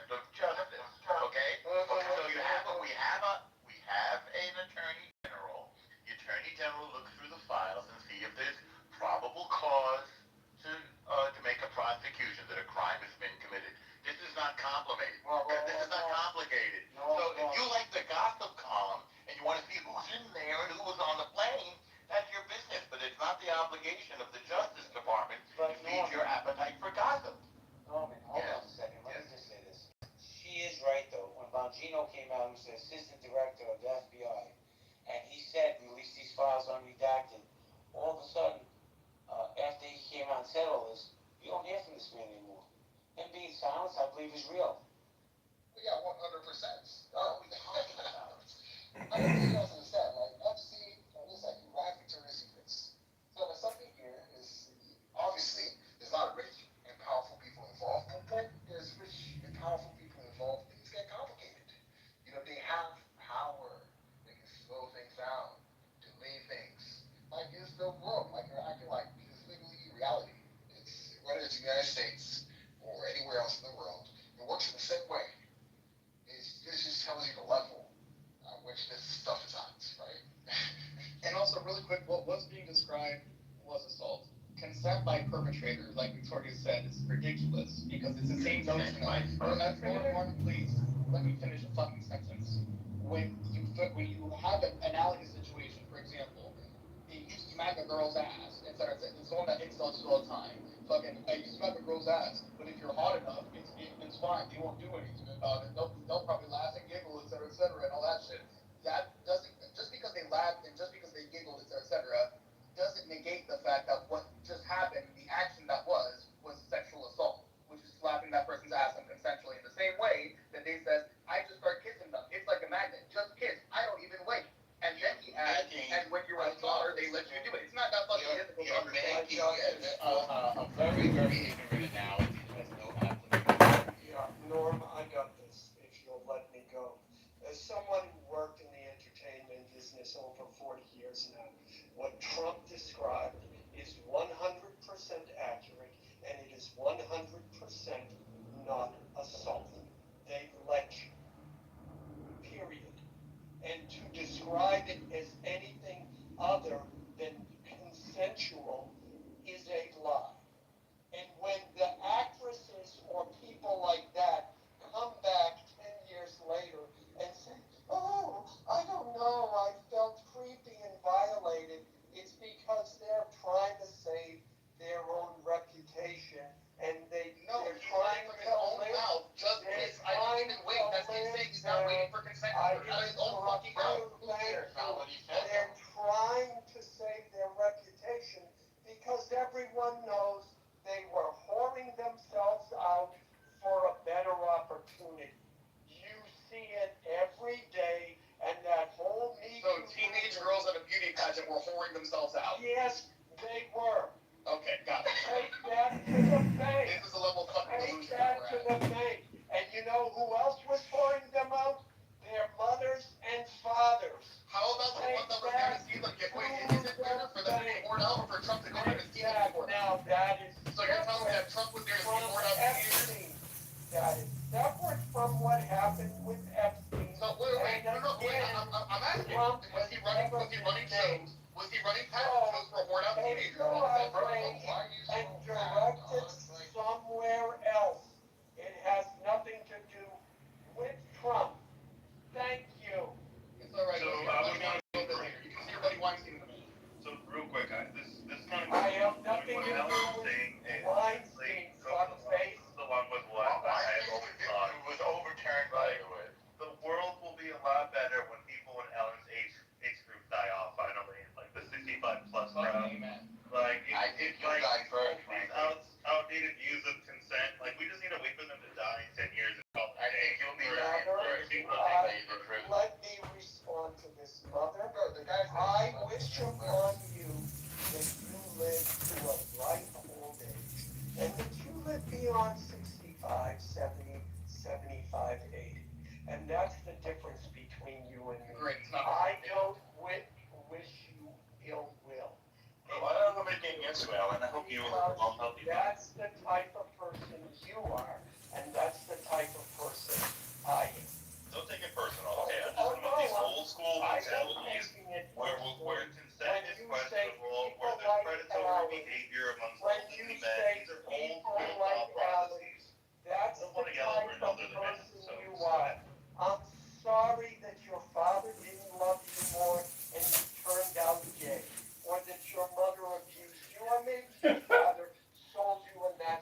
That's why you have pedophilia for a group of people So that he's die. trying to It just get a shows response how because you're he's right. upset We because I called him did predatory. fail because we should have ignored the front.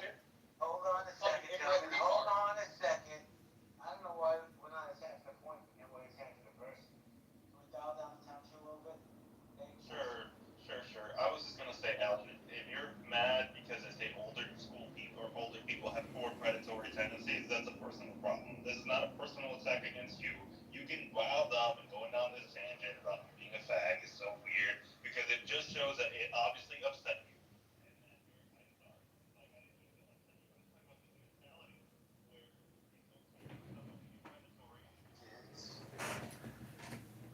Well, I'd like to answer your question, Pepe. So sometimes I think maybe I'm the most annoying person because so many people, fight back against me.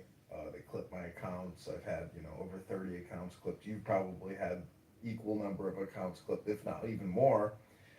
I'm gonna submit that Slippers is probably one of the most annoying speakers on this app, but also because he takes that extra step to spend all his time trying to get your accounts clipped. So I would submit him as a top runner, maybe top five. Let me think of some of the other top four for you, because I know you need some content. He spent all this time to get my accounts clipped. Well, he has spent an incredible amount of time getting my Instagrams clipped, my Clown House accounts clipped, and if you've ever heard him, go off, he's a pretty insanely toxic person. For example, he was screaming at the top of his lungs that trans shooters are not the problem. It's young white men. Yeah, it's young white men that are the problem. 80% of all shootings. And I said, post the receipt. Let's see the link to see that data. He posted a paywall. We finally get the real numbers. And guess what? It's only 50% of shooters who are white. And there's a lot more data than that they're suicidal, that they have a history of violence, and that their average median age is 34. So, there's just a lot of screamers on this app who want attention. They wear slippers. They think they slide around on the ground like their shit don't stink. But the truth is, they're the most annoying people on this app. I can agree. I mean, I can think of many people.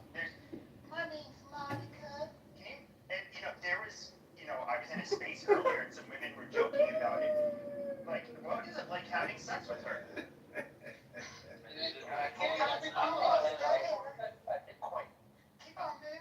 That's a little bit, the thing is, they have their little safe space. Them have their little safe space. You don't have to mock an obese woman who has no sex life. But maybe she had a sex life at one time. But the question is, who is the most annoying? Now, I gotta admit, it could be me. It could be you. But we don't know for sure because it's subjective. Okay, so like the other day, somebody was attacking me. He's like, you're using the N word again. It's not cool. What N-word? Monica came into the room. What is the N-word? What N-word do you use? She's like, That's 500. What is the N-word? What is the N-word you're talking about? The one with the hard R. The one with the hard R. You have to say it. I don't know what you're saying. What the fuck? You have the replays on. Let me take I don't know why you're acting like you didn't just drop the hard ER like 50 fucking times, then ran. Yeah, why are you just sitting here criticizing Pepe when I just heard you like talk about I'm waiting, Pepe. Do I need to guide you? Alright, there you go. Yeah, so this guy was like, oh, you're saying nigger. You're hanging around the wrong crowd because you're saying nigger. And then Monica came up and she's like, so what if he said nigger? Monica did that? Yeah, Monica actually came up and she was like, so what if he said nigger? And yeah, she fended the guy off. She's like, there's nothing wrong with her nigger. I guess she is redeemable. Maybe Monica isn't one of the most annoying people in the app. Well, I would say there is a woman named Rena who I think is super annoying. I think she's nothing but a house plant. She just sits on a stage, and then she like will say something bitchy, and then maybe kick you out of a room. That's all she's good for. Absolutely nothing. MG is one of them. MG, also houseplant. Monica, I was gonna punch down on her today, but maybe not. Adams, the Catholic that says he's not gay, but he's a flaming faggot. The faggot. Yes, and today he's becoming he's like super woke. Justice for white males are the most dangerous demographic with guns. You can't have them. Okay. So what an opportunistic moment. We have this room running, and we literally have the most annoying person on Clubhouse, Willow, right here. Okay. Well, she gets to say who's the most annoying too. So, but try to wrap it up so we can we have a bunch of people Extremely disgusting cringe person. Okay, so this extremely disgusting cringe person, right? Comes on here, whines about her boyfriend beating up on her and like needing a place to stay. And then somebody I know on Clubhouse actually offered her money. She's like, hey, take this. Yeah, and then she blocked me 5 minutes later. So she told me she's like, buy yourself a motel room. I'm sorry your boyfriend's beating up on you, right? And then this girl Willow, what she does, she starts talking about this person the next day, and what a bitch. This person is. Well, you didn't start the room. Okay, you didn't start the room. Guys, this isn't the room that we're going to start drama. Hi, Nikki. Who would you say is the most annoying person on this app? Well, yes, I absolutely concur about Rena. It's not even that she's the most annoying. She's just like useless. Like there's no purpose to her being on this app. Because in any room she's in and gets spotted, she plays Little Miss Helpless fucking ugly bird. And then you have other people that have to be Captain Save-A-Ho. And yeah. And then there's Buttercup. Buttercup is the new annoying. I just want to break that fucking girl's neck. If any of y'all know Buttercup, oh good lord. You just don't understand. We've all been lied to about Zionism. It's the Zionist narrative, which is a lie. You've been fooled, Nikki. We can't live with this. This is terrorism. We're the baddies. Josh, I saw you were about to say something. Yeah, I was going to say, why don't you like Buttercup? Because she doesn't agree with your Jewish narrative? Your version of your Jewish narrative? No, because she's not intelligent. She cannot carry on a conversation. She cannot answer a straight question. I could go on. She seems to know the Torah and Tanakh. She seems to know the Torah and Tanakh much better than everyone in Bibi's room. It's not about that. She can't stay on fucking point. She can't answer questions. She starts crying about how everybody's ganging up on her. When she's a mod in rooms, I don't even know why. I don't know why anybody mods her. She throws everybody down to the audience. She's fucked. Like she's fucked. She can have her views. Palestinians either. She only cares about herself. She can have her own views. Her views are her views. Everybody's entitled to their own opinion, regardless of what my opinion is, whether we agree or don't agree. Everybody's entitled to their own opinion. She's an idiot. So, Yael. I am the most annoying on Clubhouse. Danny, I don't want to say anything. I don't think you're annoying. I just think maybe a little on the spectrum, but that makes you kind of charming in a way, so I don't consider you annoying. I think Shuki is one of the most annoying people on this app. Oh, come on. Shuki's got great content. Willow would be the one to say that. Willow would be the one to say that. Go ahead, Willow. You see, there's different. This is my room. Like, holy shit. There's different types of Who do you annoying. think is the most annoying person on Clubhouse? Like personally or collectively? Because there's certain people whose voice just triggers me. I don't know what it is. Like I have ADHD and some people's voices just make me want to like fucking blow my brains out. Let's put a name on it. Who's somebody of that? Hattie, trash bag, your friend, that like dry sarcasm thing makes me want to blow my fucking brains out. I can't handle it. But then I would also say there's a special category for the restricted and the Mikaels who never shut the fuck up and are just like, you're just like, what the fuck is wrong with this person? But there's a category for them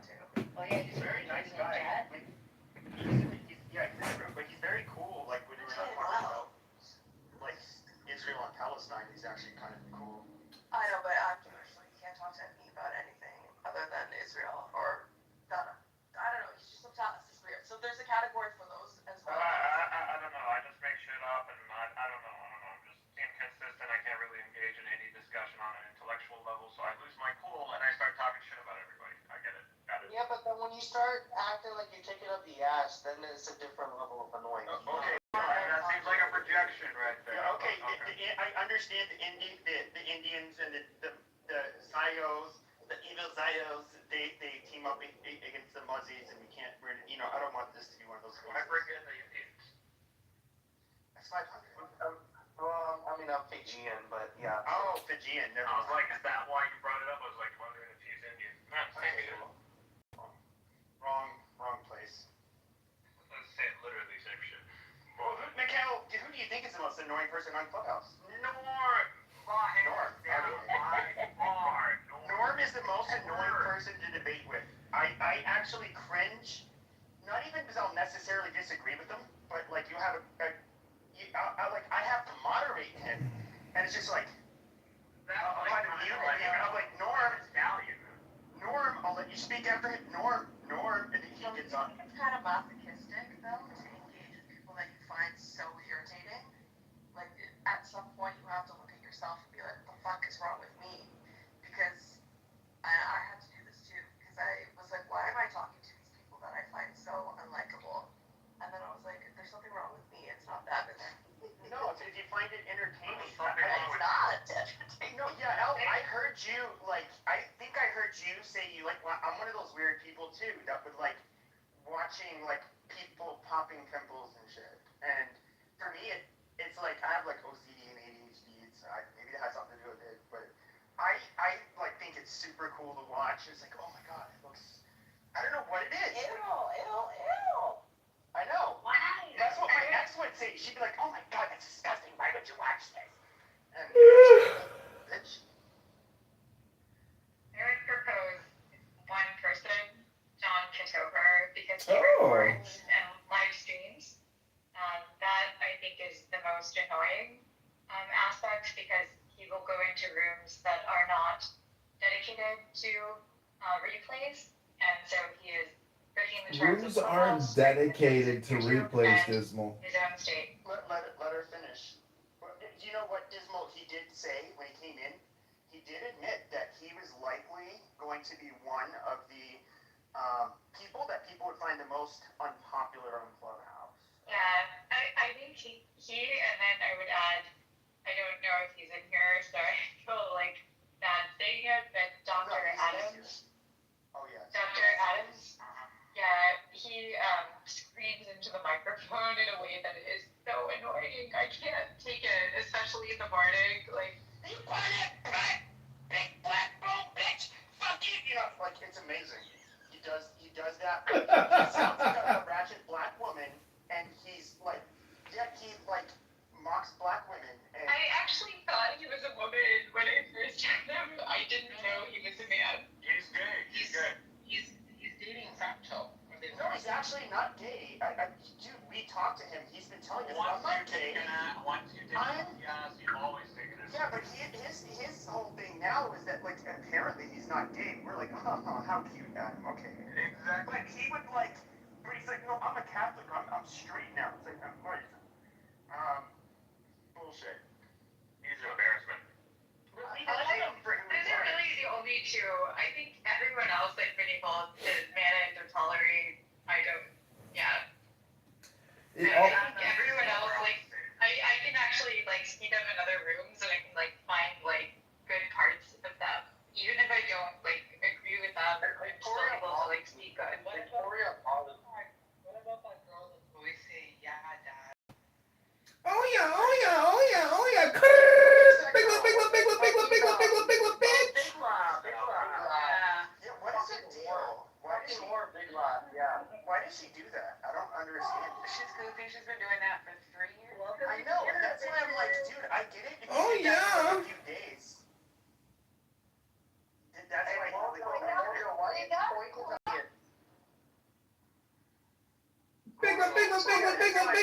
Big one, bitch. Free Tory. Okay, alright, thank you, John. Welcome to Canada, bitches. She really is super annoying. She could win a prize.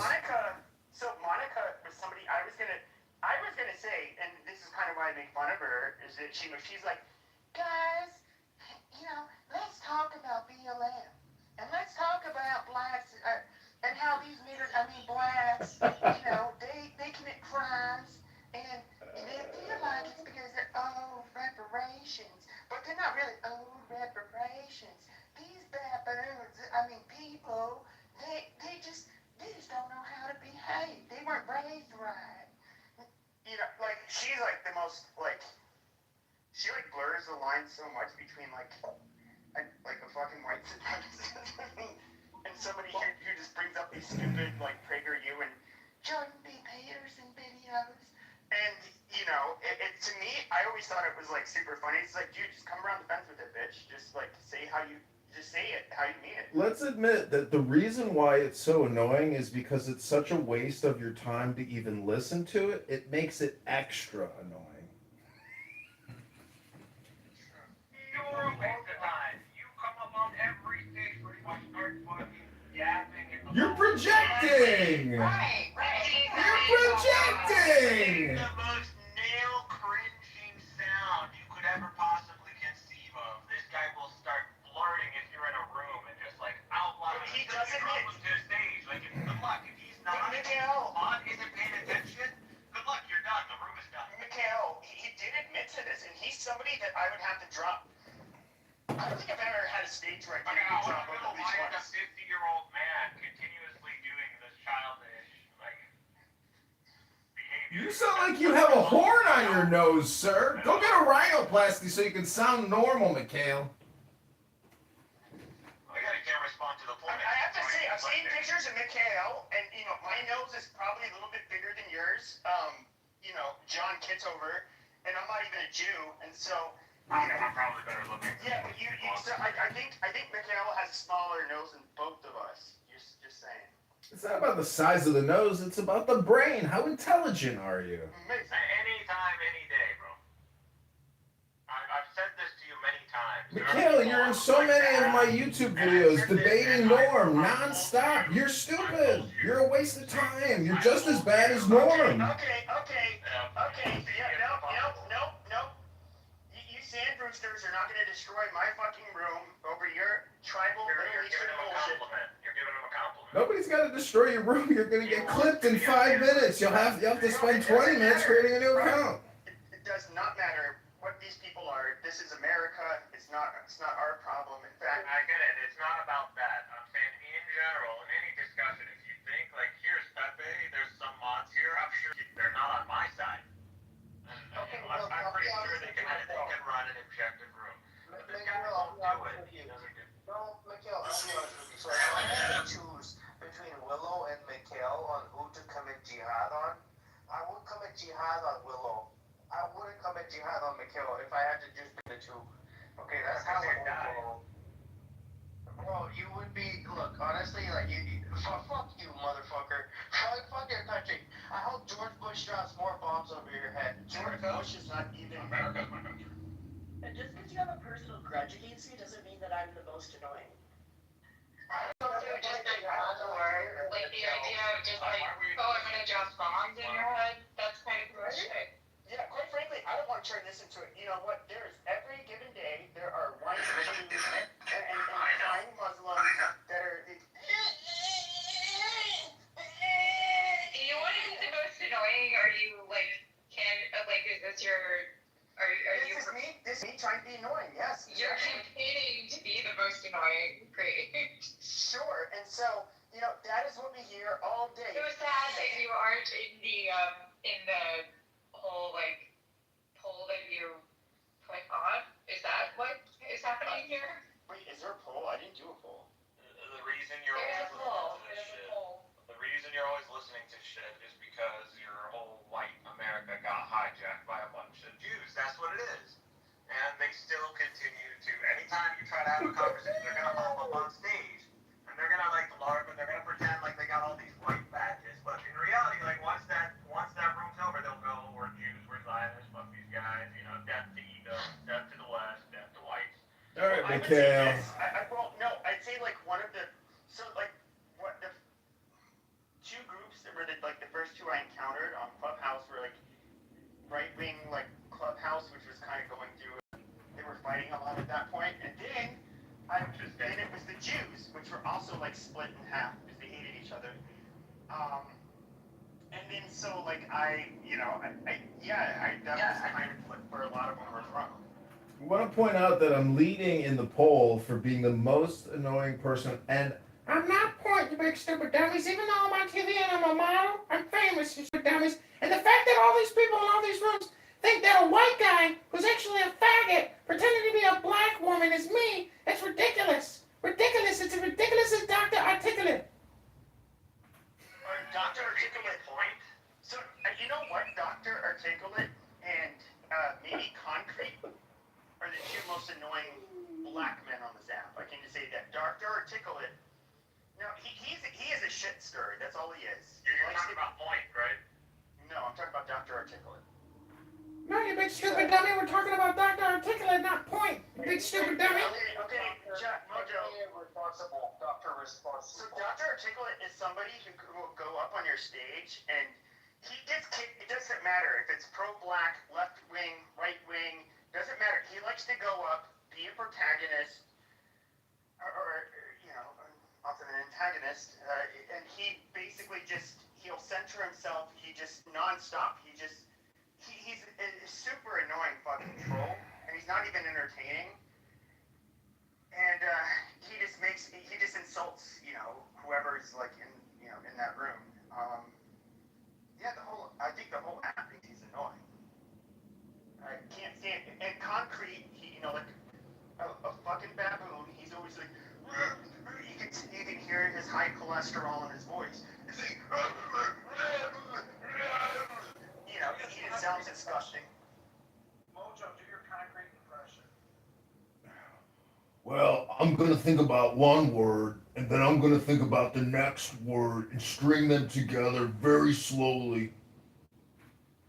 You guys are stupid. You guys are dummies. Now hold up, Lion. Hold up. Concrete's just goddamn, he's annoying. He's a block of concrete. The name actually implies who and what he is. He's as dumb as a block of concrete. No, how about Jonathan Bing? All right, everybody, welcome. This is the Jonathan Bing Show. We are live with Nothing to Pega. We are on Chatter Live. This is the Nothing to Pega and the Jonathan Bing Show.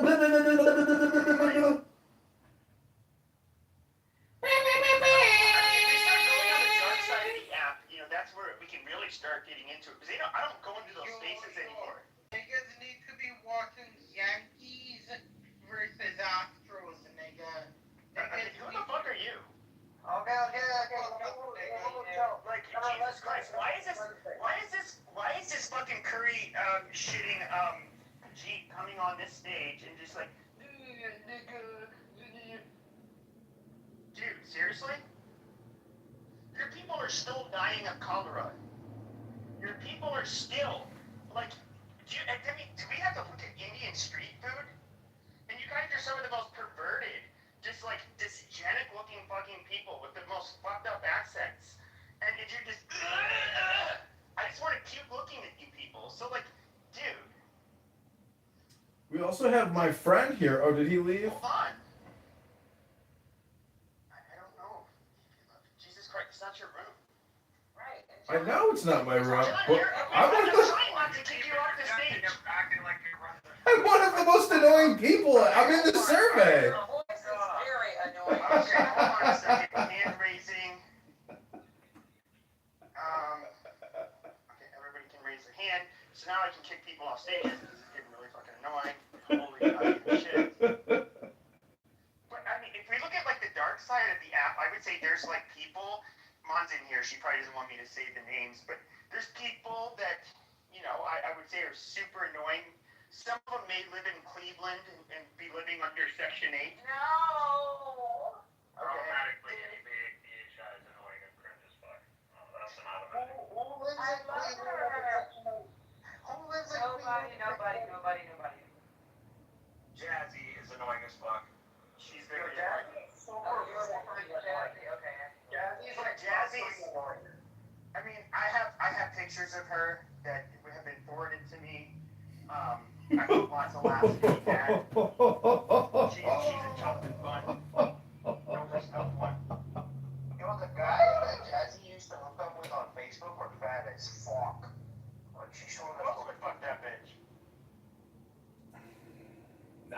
much on Jazzy now.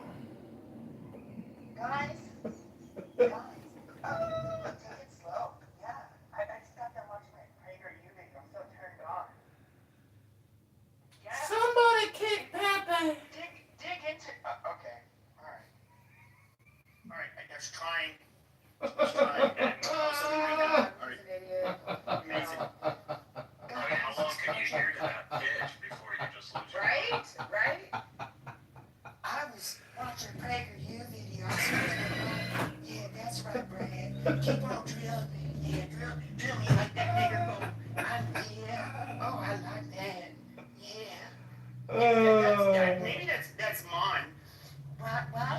Why don't you try to move it around a little bit more? Yeah.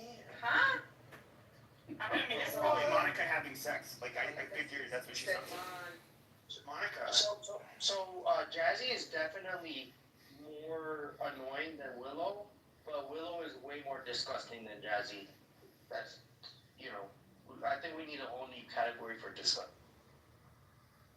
Well, I mean, there's a lot of it. There's MG. Like, let's look at MG. I mean, let's look at this whore. I mean, what is she? She's also houseplant, kind of like Rena. She says nothing of substance, but I have the clip. She likes to call black women dirty slaves. Dirty slaves. Hold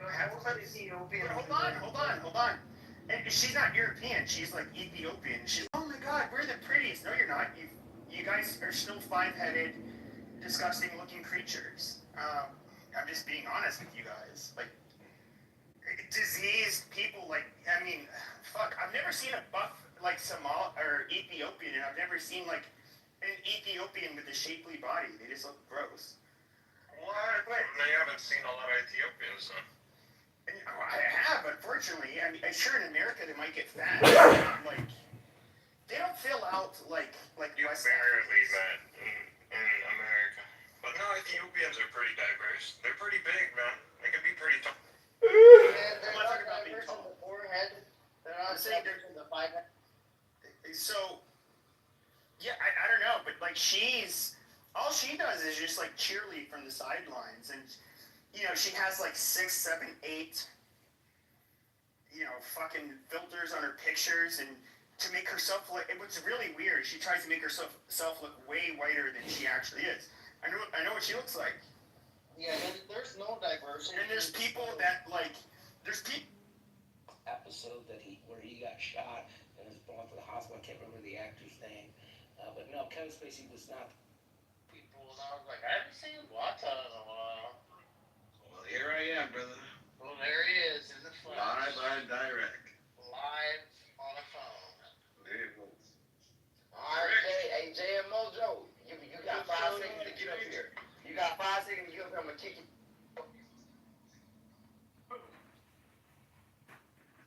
Fucking rain delay. Okay, Jay. Oh, yeah, I thought so. Yeah.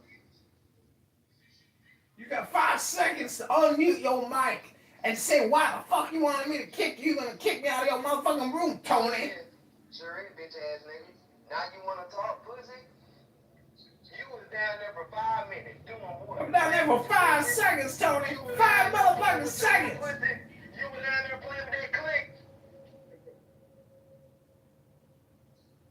Fuck your bitch ass nigga, you was a hoe.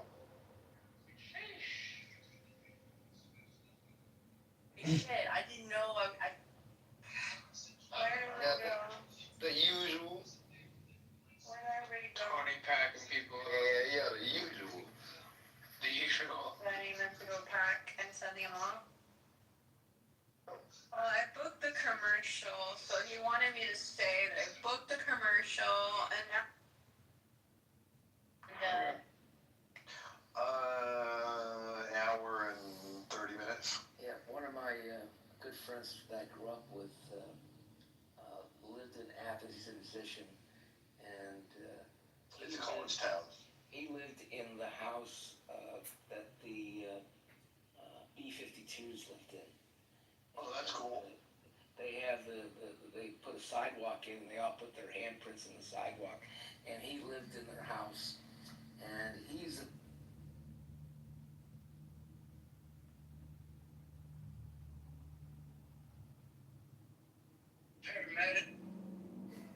God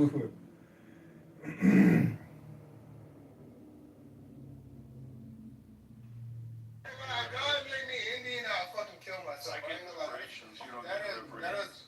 From what? From who? I get reparations. From the U.S. government? That's right. Okay, name it. It's coming up.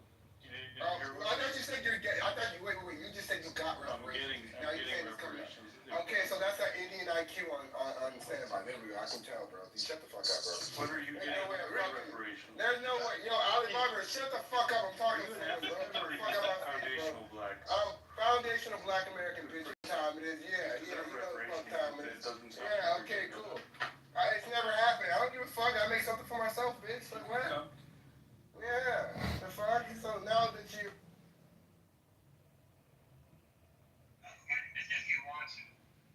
Well, I'm just saying, according to every major medical association.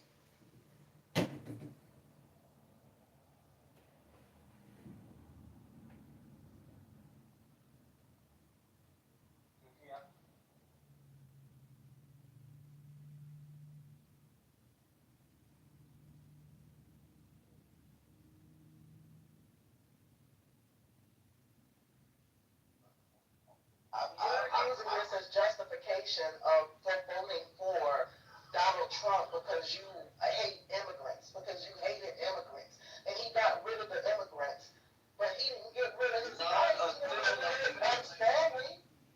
What the fuck? Like, this all this contradictions. I understand. I get it. But what I'm saying is, they are not coming here and trying to make me speak their language. They're not doing like that. I worked in the polling booth. I don't see white folks who parents came from Germany or Europe coming in my polling booth and demanding Because you probably live in segregated areas. because that literally happened to me. This woman called the news on my voting precinct and said, because we didn't have Spanish I voted stickers that said yo vote pay. In DeKalb County, Georgia, a predominantly black American English speaking county. And this Spanish lady called the news up there because we didn't have Spanish I voted stickers. I got asked the other day by a Muslim from Africa, why am I still a Christian? And I know that white people beat this religion into us. The other day, a Muslim immigrant, I'm like, bro, I'm Christian. I understand how this shit went down. You know, that's not that's nothing for me to talk to you about. Why are you a Muslim? That's Abrahamic as well. And so this is what we're dealing with. I'm not gonna keep allowing folks from other countries to come in here and talk shit about my heritage. As fucked up as the history is, we Black American King, and I have to be that first because I don't want to leave this motherfucker. I do like it, even with all the boo. And I do want my kids to thrive so they don't have to fight on their hands and not have to learn another language to be successful. I land. Thank you. So that's not real. That's the real Democrat. That is exactly. Sorry, I don't mean to talk over. Sorry. Hold on, Sean. I think King wanted to respond first, and then Sean, you got it, and then Project. Okay, King.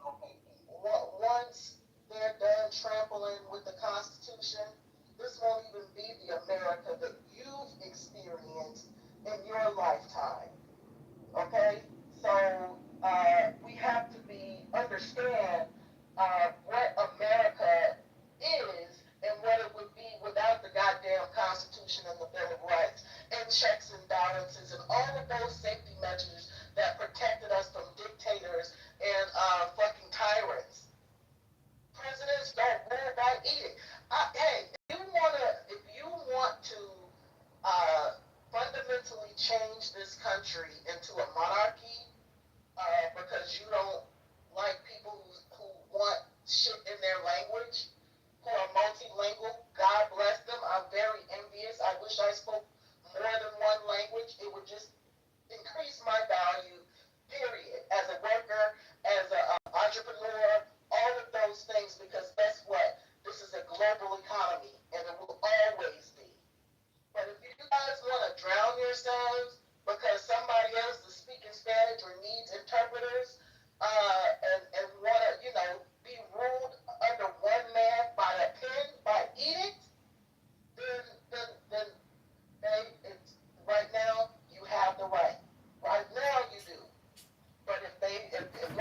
shoot holes in the Constitution, you will feel it and you will not. King, are you seriously suggesting that the Constitution is being adhered to? It's trampled. It barely exists. John, let her land, John. King, did you land? Yeah, I'll just mention that, again, people need to pay attention. The federal courts have said explicitly that the things that he's doing is unconstitutional. And I'll just leave it at that. I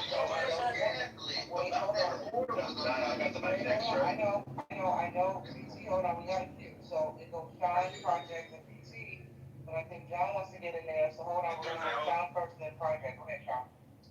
So I'm gonna keep mine quick. So the example I was trying to make clear is that you heard what BT said, right?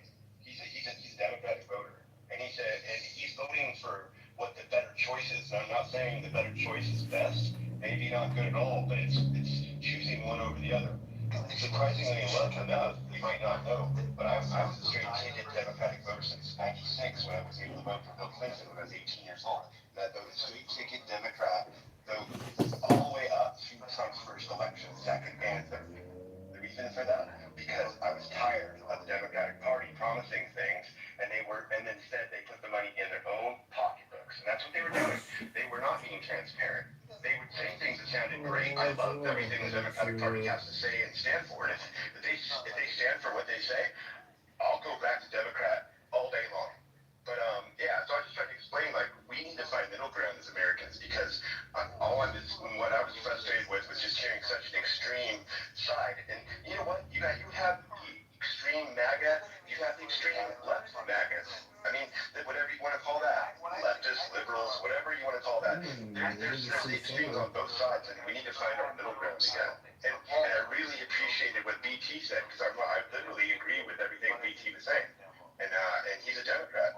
And currently I'm registered. I changed my registration to Republican, 9 years ago now.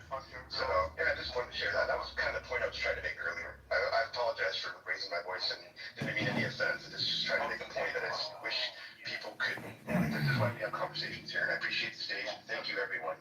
I appreciate you all. Thanks. Real quick, bro. Question. I hear what you said about Democrats having their own self-interest, and now you reformed and changed your registration to Republican. Listen, as you know, I've been a registered Republican, since I started to vote. Since first time I voted in 1984. I've been registered. Now I'm not loyal to any party. I vote my conscience. I voted for Democrats. I voted for Republicans. I voted for independents. I never voted party line. Anywho, my point is, really more of a question. So, our current president, as you know, I'm not a fan of his. He utilizes, in my humble opinion, based on the facts and the evidence and the history, he uses the office of the presidency of the United States to perpetuate his own his own self-business interests. He goes on foreign trips representing the country and goes to his golf resorts, to his places of business. That is such a violation of the Constitution, of the Emoluments Clause, that it's really quite sad that more people don't raise that as an issue. If you're the president, you're elected, fine. How are you going to be the president of the United States and hawking tchotchkes? He's selling watches. He's selling all kinds of paraphernalia. While he's the president, he's promoting his business interests. That is really a sad state of affairs for me. And I don't see how you can say that it's okay for the president to run the country and to promote his own business interests while he's in office. I mean,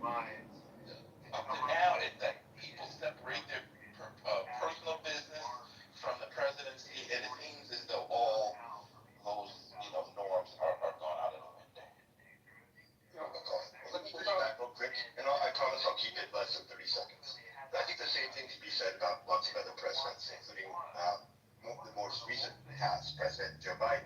How many days was he spending on vacation and not in the White House? That would be one example. Another example would be how about Nancy Pelosi and the advantage she has on the stock market, doing better than some of the best out there because of insider trading. Yet, you have other people who insider traded for change. Martha Stewart, great example, right? She spent some bit of time. I totally agree that opportunity to be trading stock. I agree with you on that. Yeah, totally. You get the argument from me, my friend. Yeah. Yeah, and I agree with you. No, I definitely see now. I was way more left than I definitely was much more of a straight ticket Democratic voter. And of course, I will share that real quick, because my mom was a retired school teacher in the elementary school for 37 years, and my dad worked for mental health for Santa Barbara County. And both of my parents obviously leaned more towards Democratic values because that typically the party stands for that. So I definitely was a product of my parents, and definitely until I got older, owned my own business, started to see things, look at things a little deeper and read a little more into things. But I think it's difficult to get true information. I think that's the call to action that all of us should be demanding is truthful before you publish it. Really have truthful stuff before you put it out there, because people read the first news, not the second news that comes back later saying, oh, we were wrong. Everyone remembers the first news that comes on. We make our judgments before we do our research on things, and I just would like all of us to do better at that. I mean, including myself. Yeah, I gotta go, but I hope you have a good evening. It's so good to see you, Haroon. I've been missing you, and look forward to hearing your trip. I'll talk to you later. Talk to you everyone later. Love you all. Thank you. John, before you go, where are you on stage? I hear your voice, I don't see you. Which one are you? Right next to you on stage. What? I think I am. No, I'm diagonal. Yeah. Right beside, to your right. Yeah. Which one? I don't see I look like something. Yeah, I look like something from a coffee commercial from the 90s. Look to your right. Literally, look at your picture and look beside. I don't think you're here. I don't see you. But anyway, I agree with that. It was so refreshing to hear you and BT speak, because it's so refreshing to hear this. I mean, you guys get it. You get it. And when BT talks about, imagine the hubris, right? Me being in Mexico and imagining the speaker to vote in the Mexican election that said I voted. I mean, it's unheard of. Nobody does this with the United States. And King, I mean, I love you. I think you're a terrific lady. But for you to suggest that we don't have a right to secure our borders, I mean, who the hell, what country believes that? Well, of course we have a right. We have an national right. In fact, we have an obligation to do it. Right? We need to know who's coming in here. It's just absurd for anyone to suggest in any level that we should just allow people just to walk across our borders. We just can't do it. And this president is putting an end to it. Not only that, the people that shouldn't be here, you can't get rid of all of them, but he's getting rid of as many as he can. And you know something? People who did it the right way, they applaud this action. They love to see it because they fled tyranny. They fled despotism to come to this great country. And they don't want that nonsense to follow them. So they agree with us. They agreed with you until they started snatching their kids out from school. So we're not simple thinkers. And I never said anything about open borders. I never said that. You alluded to it. No, I'm saying that what I know is that hate is a powerful motivator. Hate for other people. What you said, with all due respect, King, what you said was there are people who are in this country who are illegal and they have children, and you went on and on and on talking about how we should accept that. That's alluding. I never said that. I'm sorry. You said almost exactly that. Well, let me interrupt. I'd like to get put in the queue, moderators. Go ahead, John. Yeah, this is something I saw on X. It says, a country run by banks will always be in debt. Healthcare run by big pharma will never cure disease. A state run by war will never know peace. A nation run by media will never know the truth. Well, that last part is so true. A nation run by media will never know the truth. Who was that? MJ? Go ahead, MJ. 1 second. Yeah, listen, the immigration thing, this country's not going to survive without immigrants at all. It's going to go down the fucking tubes. Economically, never going to happen. And people who study economics know this. So the thing is, people want to find a real solution, a real process that actually works. You can't control, the United States cannot control its borders. If the United States can control the borders, we wouldn't have a drug problem, right? But we have a failing drug war that's been failing for the past 70, almost 100 years, man. Let's keep it real. So, in this situation, you have no control over the territory that you call a border. You're going to have a process by which people who get over, right, are going to, find a way to integrate into society because you're not going to be able to deport them all. You have to have a level of common sense when making these decisions and making these policies. And this is why they win you over on silly policy that they'll never be able to implement. They'll never be able to deport all of these illegals. They'll never do it. 4 years, 8 years, 12 years, it'll never fucking happen. I guarantee it. So, do you really want a solution to the process problem? Or do you want to leverage this issue for rhetoric forever, never solve it, and we just ping pong between people selling us dreams? That's the real question. As a dear friend of mine used to say years ago, that there's a bunch of dream sellers, as you put it. They're selling the dream of eliminating illegal, unauthorized entry and illegal immigration. Listen, any sane person would say, of course, the borders need to be secure. Of course, we need to interdict drugs and stop drugs, from porous borders. That goes without saying, and we'll say it. Just to be clear.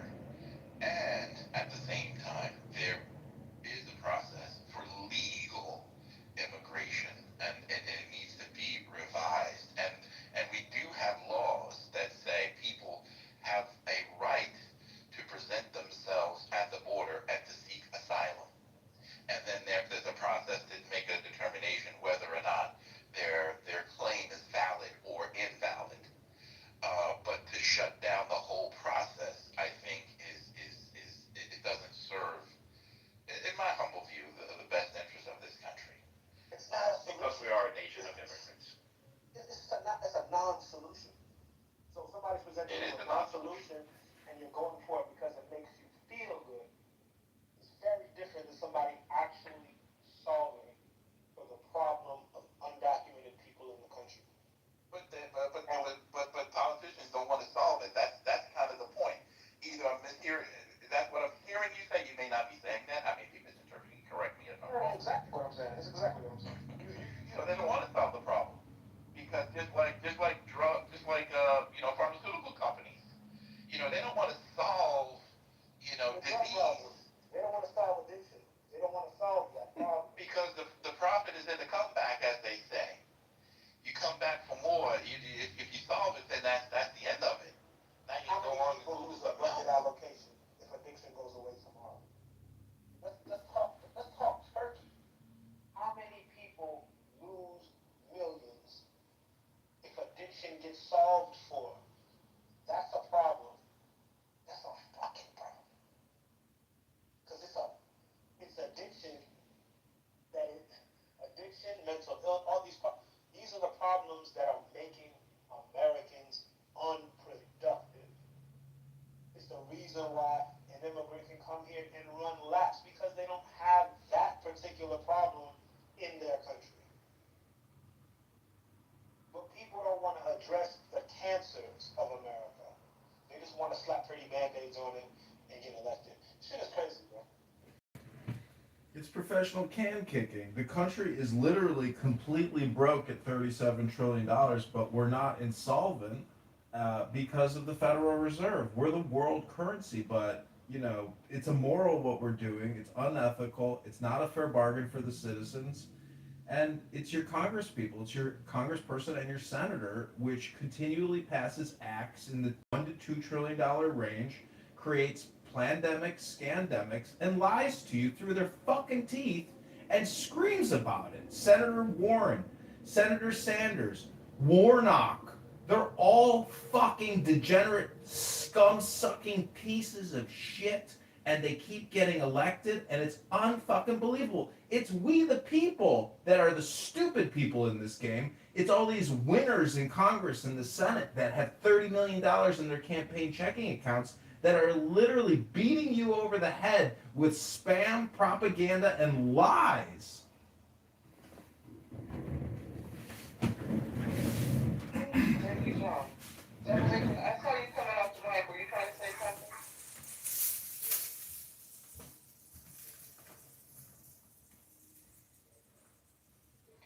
All right, guys. Well, I said I was going to shut it down in 30 minutes. We're nearing that time, so in about 4 minutes, I'm going to shut it down. If there are no, go ahead, no, Thank you. I was away for a bit and I had bad signal. I wanted to respond to a previous speaker.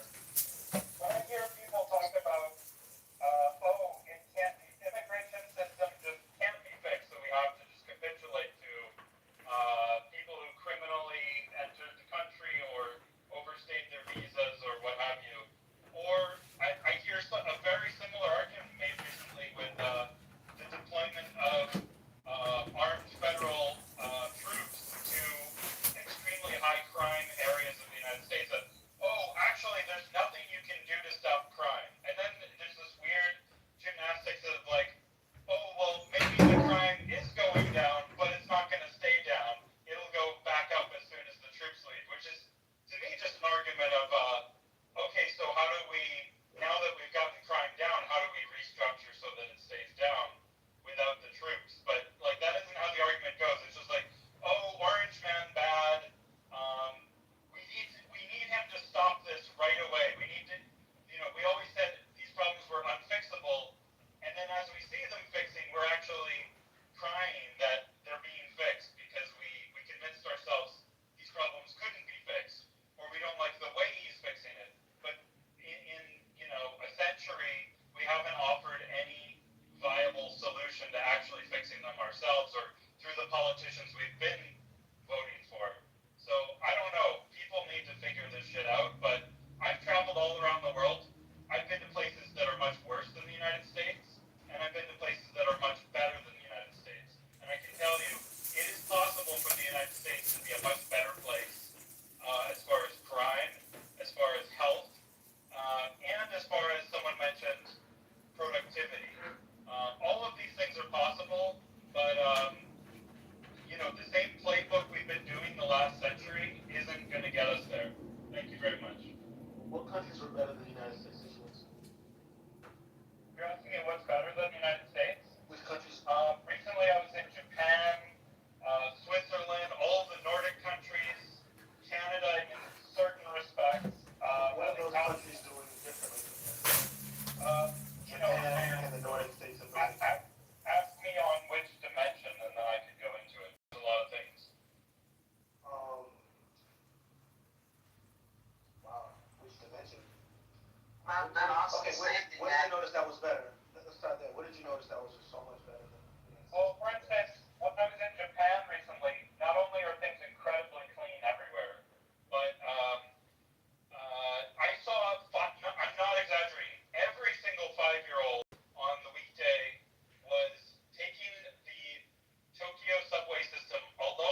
start by removing Bill of Rights. Begin. What are you doing? Drive? You can call it whatever you want.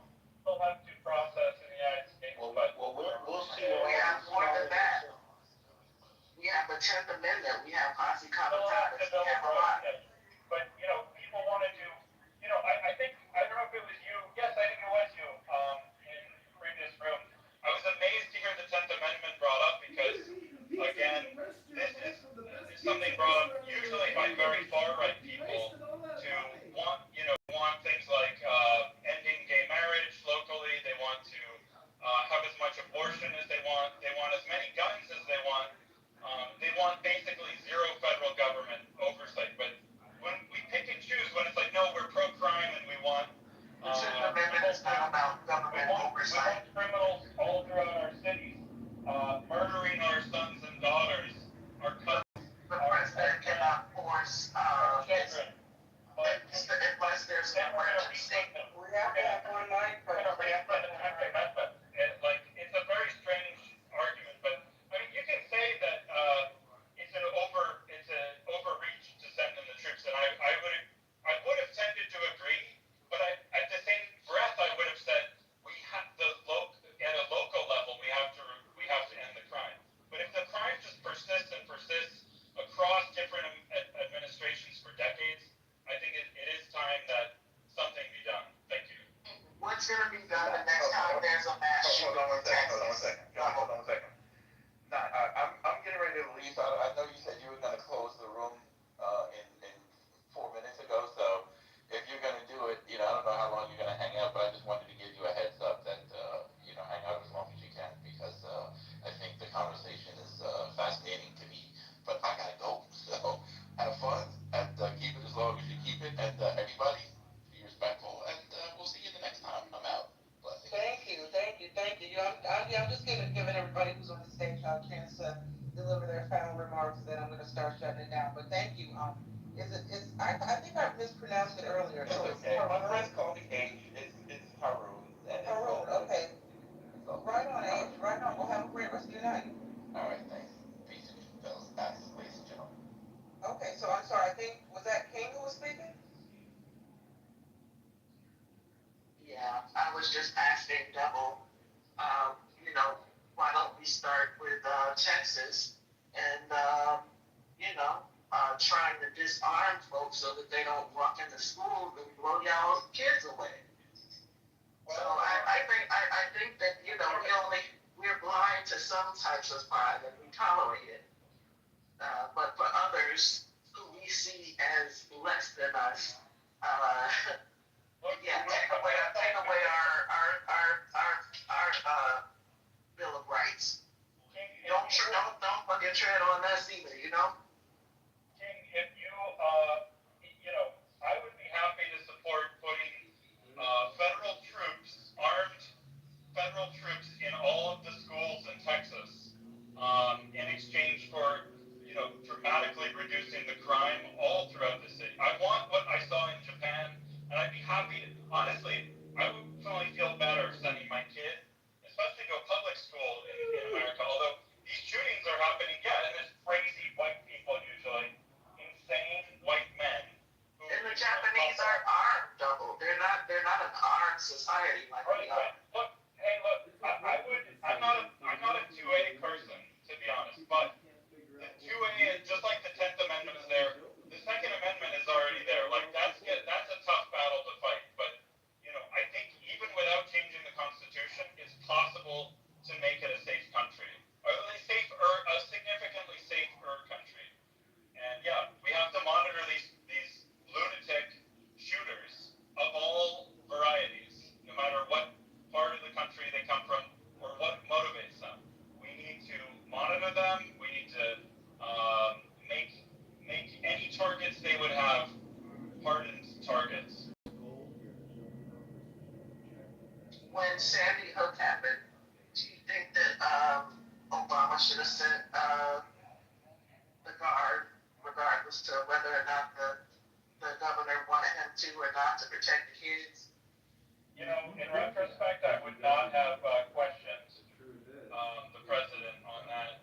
Who knows what I said at the time if I heard some propaganda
like, oh, well, here's our constitution. Whatever we need to do to be safe, like, and whatever we need to do except for disarm, that is. But here, take our constitutional rights. Go back and keep our arms. I mean, to the point of the room earlier, I guess today, there was some movement towards, I think it was a troll, but I think in this case, part of the troll is you don't know which way to go with this. It causes cognitive dissonance, but it's the argument.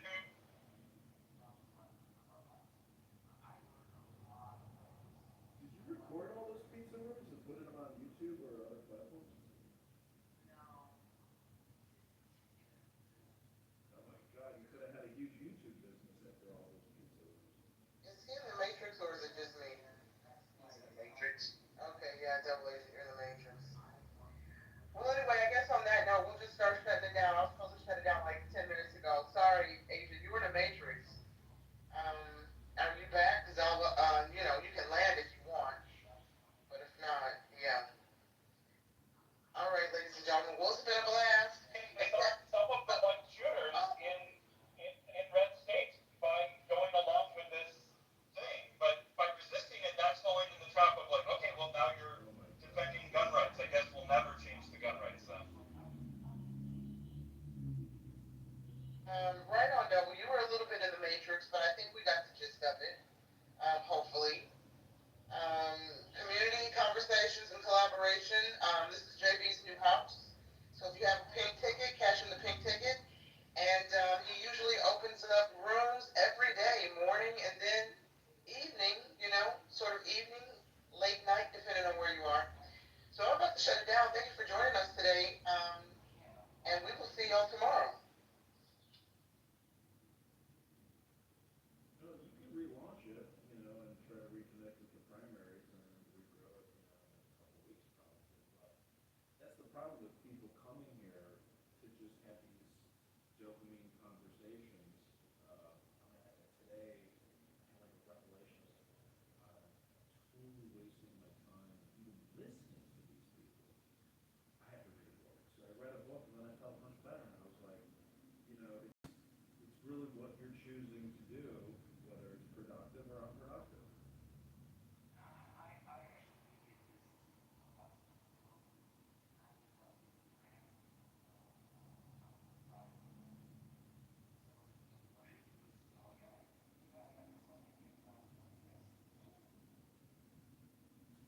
Joe, I don't know if you noticed, I used to have a website called pizzabiz.com, and I sold how to start a pizza business, how to start a pizza restaurant business plan. I sold that for like 10 plus years. I probably made thousands selling pizza business plan.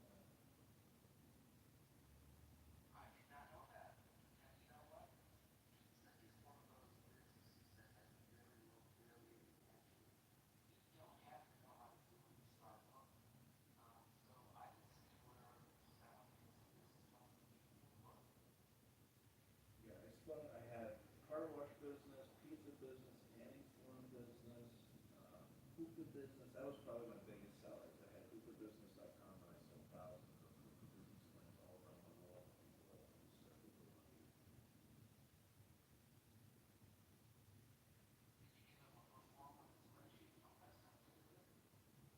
It was really rudimentary. It was a PDF, and I basically bought business plan books and I just typed up these giant PDF.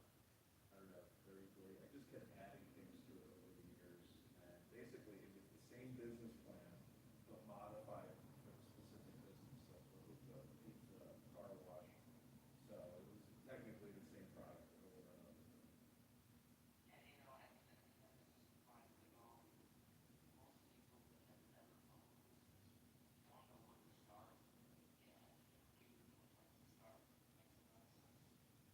Yeah, I would be willing to bet that even though people wasted $24.95 on a business plan, it was the first step of them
daughter, she ended up with an overactive immune system that if she had been given the wrong medication, that she could have died.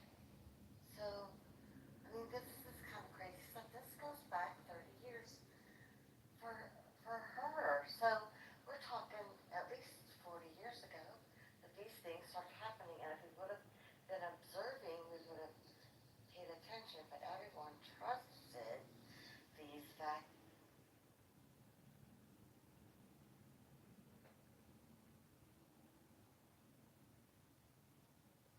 to their own children. I think a black woman's superpower is her tenacity. That's my pick. Okay, so like just a Christian prayer, right? I don't pray like Muslim or anything. I just pray Christian, and I have set times that I pray. That's what I told you. She's so angry. I'm about to look at it right now. Say it one more time. All right, well, let me know before you get done with that. I ain't gonna cut line, but after that, I got to review this language shit right quick. Alright. Fucking Yeah, skip it. I'm my shit first. Damn. Said, You need a snicker.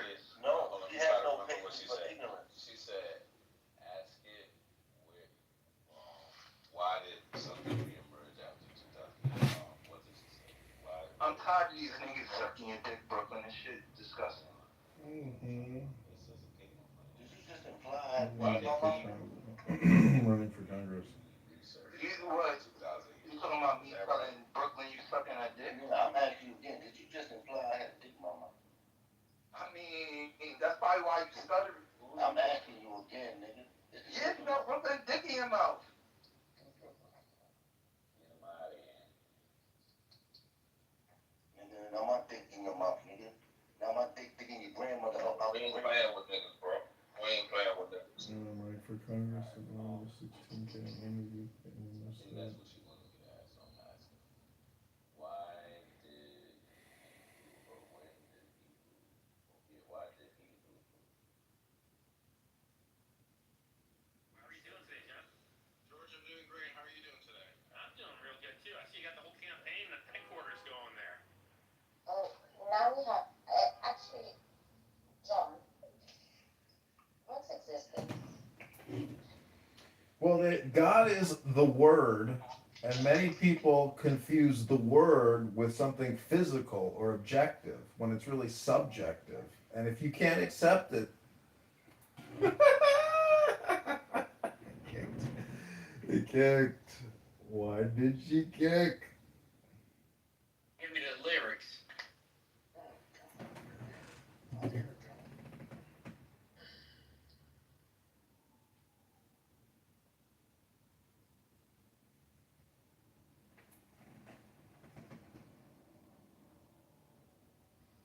Hey, Aaron, how you doing? Welcome. I've been reading that little blue book in my PTR. I read it for about an hour and 30 minutes. I was listening to people on Clubhouse this morning, and I said, I had like a revelation. I was like, I can't believe I'm wasting my time listening to these people. Yeah, when you could be reading something that can change your life. Exactly. You know, you have to force it. You cannot just be passive. You have to be active in terms of communication.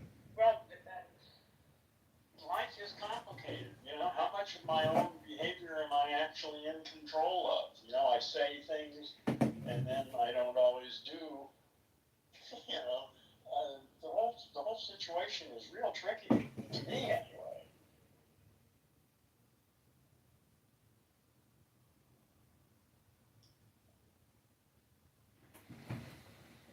Yeah. It's amazing when you read this Marcus Aurelius. It's so smart. Yeah, that's good stuff. A long time ago, too. Okay?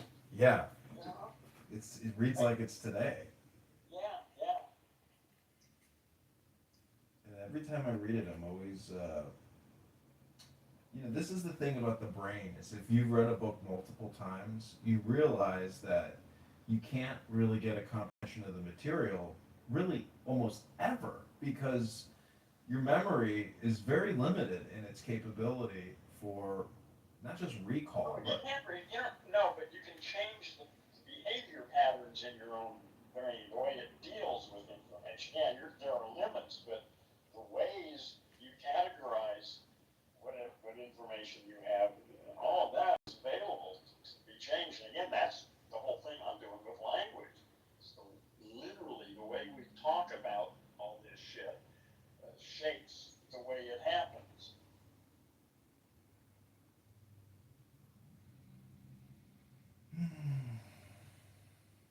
well, I booked my hotel and tomorrow I'm driving down to this interview, and then I'm gonna stick around town and try to get signatures. So what time is the interview? It's at 3 o'clock. In the afternoon? Yeah, On what day? Friday. Friday. And you're going down when? Tomorrow about 11:30ish. I'm gonna hit the road. Tomorrow's Friday. Okay, yeah. Tomorrow morning. Okay. Yeah. And you say it's how many? 6-hour drive, you said? It's a 3-hour drive there, 3-hour drive Oh, back. okay. All right. Yeah. Okay. Yeah. But Your car is reliable and everything. it should be. And I raised $600 on Clubhouse, so the hotel is paid for. I bought $100 worth of ink cartridges today so I could print off petitions. Yeah. Good idea. And Can't that just be, that has to be on paper? You can't. yeah, isn't that crazy? You can't do DocuSign. You can't do a digital signature. Well, the petitions, I mean, why can't they just be all online? What the fuck? Paper? God damn. I know. Well, we got ways. Isn't it fucked up? The petitions are paper, but the ballot is digital. Well, the whole thing is bullshit. Again, we need to rethink our whole system of organization. And It has spun totally out of control because at well, 37. it never was really under control. Or when it was under control, it was within such constraints that don't exist anymore. Yeah, the technology has changed the world fundamentally. The old rules just simply don't hold given the new technology. Well, if you read Marcus Aurelius, you realize it's more than just a technological problem. It is a character problem. You know, there's just a lot of that too. Yeah, that's just But that's a completely separate issue. But you're right. That's a fundamental one too. Again, it's how we form our identity. I mean, that's really what this is, and that's done with language. Mhm. You got a little baby, and the moment it's born, they start training it, just like we do large language models. They start yakking at it, and after a while, I showed up, and you showed up, and people show up after a sufficient amount of training. It's pretty interesting. Listen to this one verse from Aurelius. He writes, it's one of my favorite verses. He says, "And to say all in a word, everything which belongs to the body is a stream, and what belongs to the soul is a dream and vapor, and life is a warfare, and a stranger's sojourn, and after fame is oblivion. What then is that which is able to conduct a man? One thing and one only, philosophy. But this consists in keeping the daemon within a man free from violence and unharmed, superior to pains and pleasures, doing nothing without purpose, nor yet falsely and with hypocrisy." Oh, is that all it takes? Well, that's the one thing about Clubhouse is you can be purposeless here if that's the purpose. But most people come here with no purpose, objective, or goal. Well, yeah, of course, most people are a bunch of brain-damaged language monkeys. They're totally entranced by the voice in their head. There's not even anybody there most of the time. You're talking to an empty language machine most of the time. Not always, but That's you what gotta be on guard. That's what the judicial system is like. Have you ever I had to talk to this judge. It's like talking to a stone wall. Yeah, well, yeah. You have, I mean, I'm still working on how do you deal with that, because, I mean, some people really are impenetrable, and the sooner you realize that, then the strategy changes. You know, just get the fuck out of there as quickly as possible. Yeah, these are interesting times, aren't they? I don't know. I mean, the now is all there's ever been. So when you read Aurelius, you're like, oh, well, those were interesting times. What's the difference between then and now? Nothing, because everything The he internet says. is the difference. It's not the difference. The is one of the problems of language, but it's certainly a difference. A total game changer. Yeah, speed and then quantity. And yeah, and all the technology, computer, the fact you and I are talking to one another, but I have friends that I communicate with regularly all over the planet. Ideas are spreading from person to person all over the planet.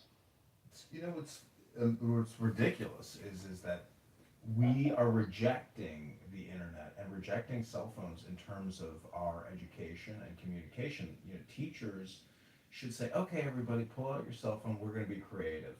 You know, open up your Instagram and we're going to do this. We're going to film like. Yeah, well, obviously, yeah, in the education system, so gave us Trump. So, you know, yeah, our education system is complete utter failure and unnecessary, and we don't really need it anymore. What we need are conscious parents who know how to raise a child and how to use this, the available resources. Mhm. Yeah, the education system is really unnecessary. Well, I'm going to a college tomorrow, and their enrollment is through the roof, the highest they've ever had. 22,000 students. What school is this? Illinois State. Okay, the highest, and what are the students taking? Probably computer stuff, right? He said that their nursing program has grown Okay, significantly. so practical programs. Yeah. I Okay, guess. yeah, those have always done pretty well.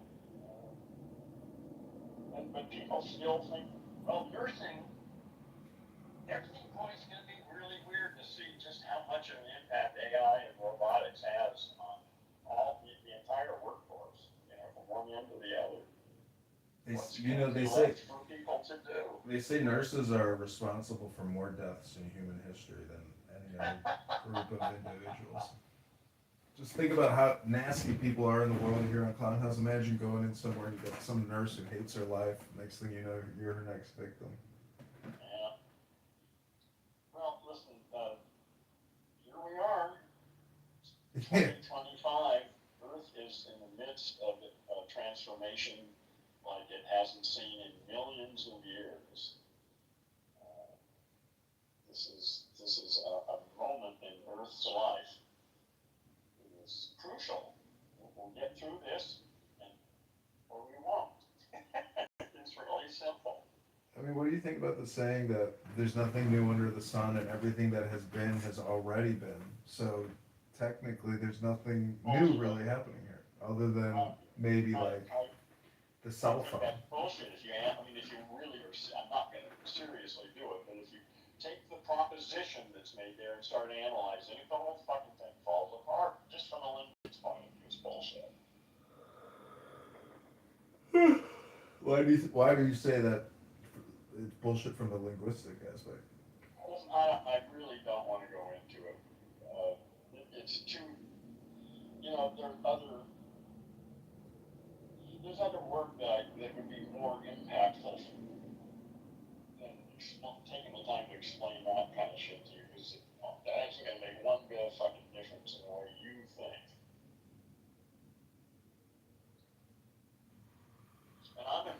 And basically, I'm here to subvert you. I'm here to recruit you as an Earthling.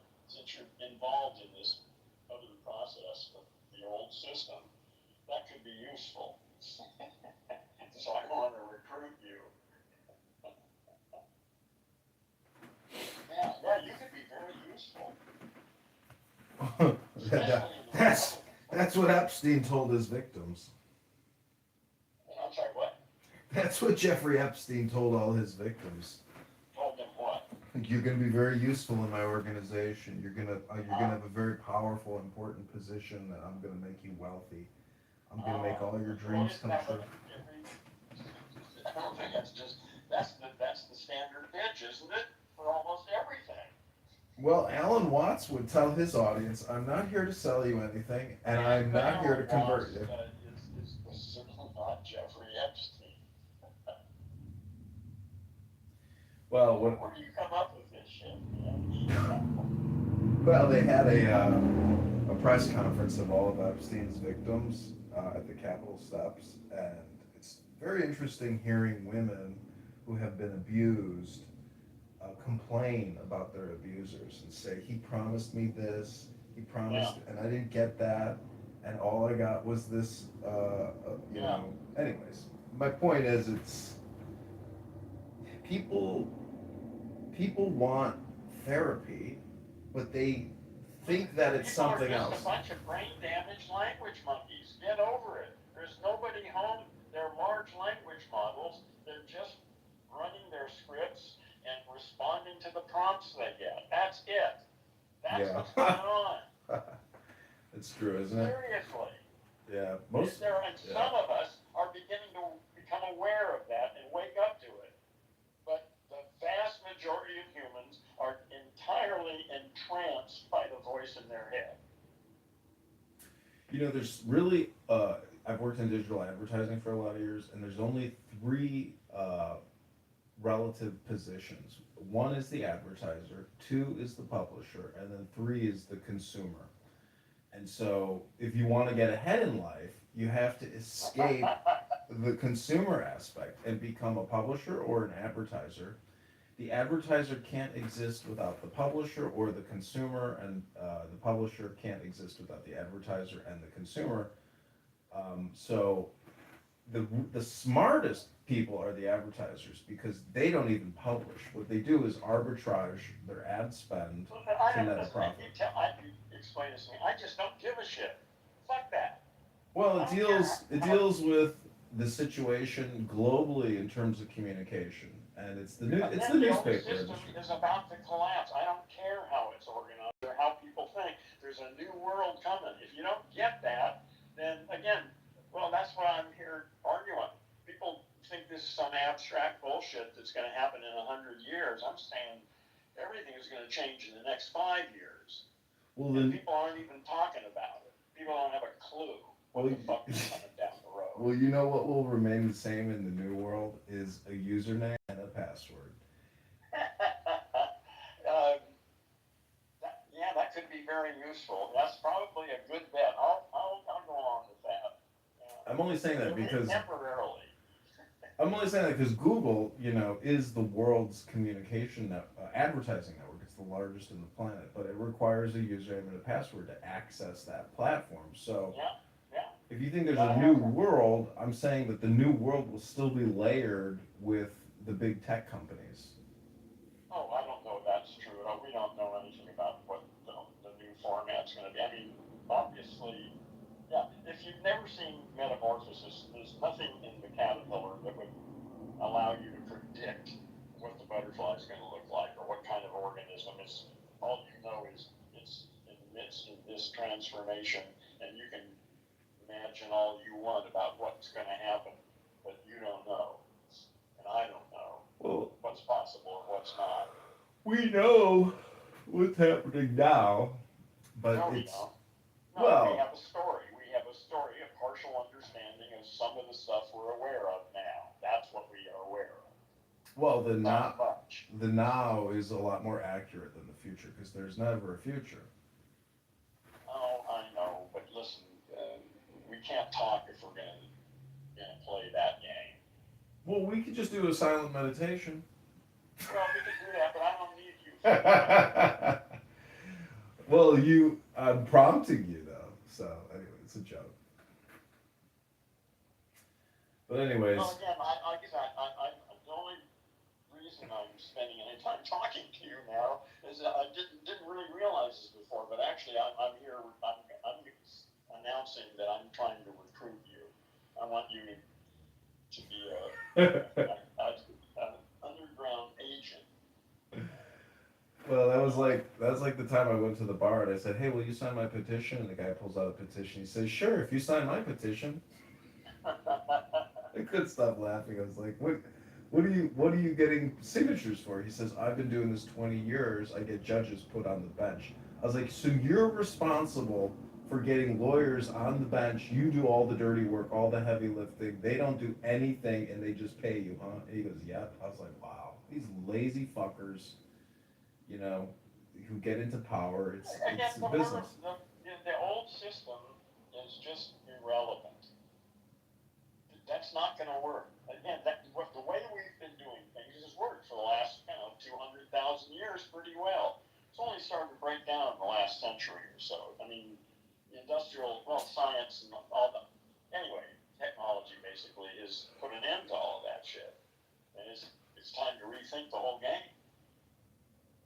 I don't see any way around it, and I don't see anybody talking about it. Everybody thinks this is just politics as usual. No, this is the end of an era of human history and the beginning of a new era of human history. This isn't politics. Well, Marcus Aurelius says, "Be social, be political." That doesn't seem like it's going to go out of style. It seems like that's part of the human condition. What is? Being social, being political. Well, it depends what you mean by social and political. I mean, you got to define your terms. I think they're... In some sense, everything is political. There's no escaping that. Right. Everything is political. Right. I mean, words... So at that point, the word political becomes meaningless. Well, then it becomes... Well, that's when it becomes social, meaning that it's good for the group. Well, whatever. We can make up any stories we want, and some of them are, more useful than others, but they're just language stories that we make up. Well, the thing about the word is, I got kicked out of a room just a second ago because it was about God, and I said that God is the word, not an object. Or you could say everything is God because everything has a word attached to it. So I was kicked immediately for saying that. And rightly so. I mean, but the Bible says in the beginning was the Word, and Who the Word... cares what the fuck the Bible says? Well, words are magic. That's why it's called the gospel. Go spell, like it's... Okay, all right, yeah. This is getting really trivial now. Come on. It's legitimate. I mean, words are programming. What do you think software is? It's all words. Yeah, well, that's exactly what I've been saying. We are large language models. Yeah. Extremely large. In fact, what's the name of this room? Yes, that's the thing. That's right. That's the room we're in. That's what we are. That's not what I am. That's what's going on inside my head. The crucial thing is to understand that what's going on in my head, the language machine, isn't me. That's just my language machine, my large language model running its scripts and shit, responding. I'm the one who's observing it and prompting it. That's a big difference. But I didn't know that until recently. Well, I mean, with that perspective, there's really nothing to worry about in many ways.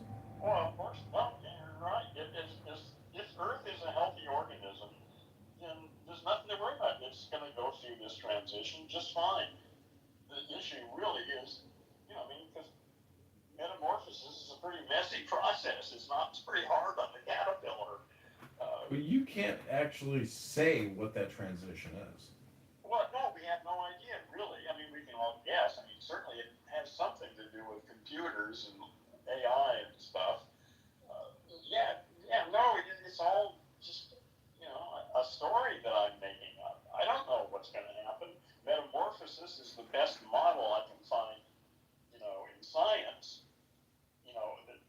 or embryology in general. I mean, humans go through a series of transformations from a single cell into a developed organism, and very much like metamorphosis. So that's a good model, anyway, to apply to the planet, but it's just a metaphor. Well, have you ever seen the opera Metamorphosis? No. It doesn't deal with like a caterpillar to a butterfly. It deals with a man who descends into hell to find his deceased lover. So there's other components. It probably wasn't a comedy, though, I guess.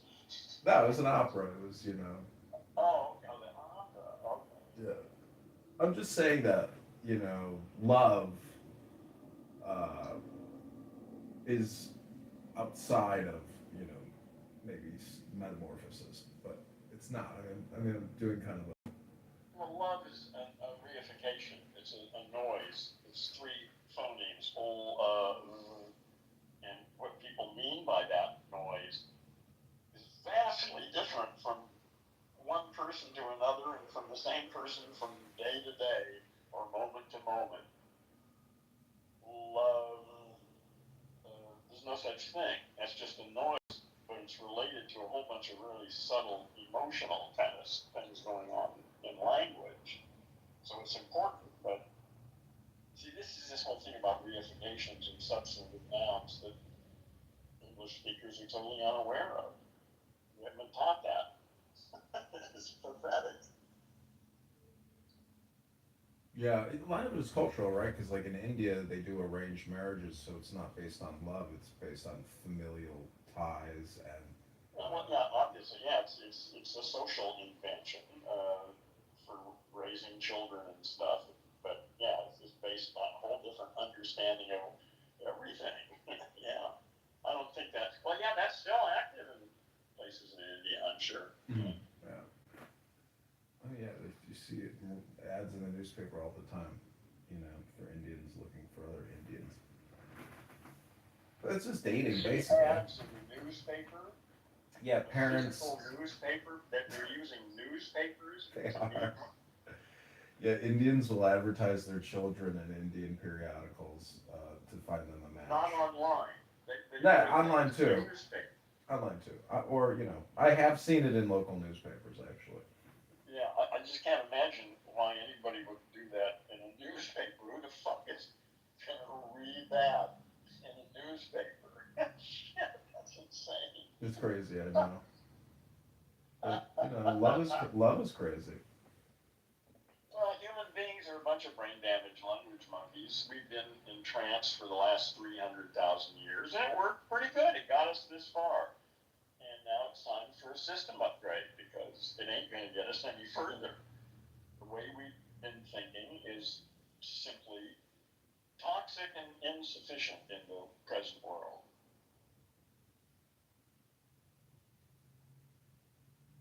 Have you ever seen that movie THX 1138? Sure. Yeah, I think that's like where we want to go, but you know, it's like it's kind of boring. What about that movie is where we want to go? Meaning that we take the violence out of mankind. See, that movie deals with being brain dead in a way, and then Yeah, right. Yeah, it's just a stupid, really old idea that there's some conflict between machine intelligence and biological intelligence. We can partner very nicely. Mm-hmm. Well, they use drugs in that movie. Drugs could be helpful, yes. But they use the drugs to essentially put you into a zombie worker state, as opposed to like an artist or a lover or musician. Well, it's up to us, isn't it? We get to create this new world. Yeah. It's up to us, and whatever we like. Saying, I'm assuming Earth is healthy, and that the whole system.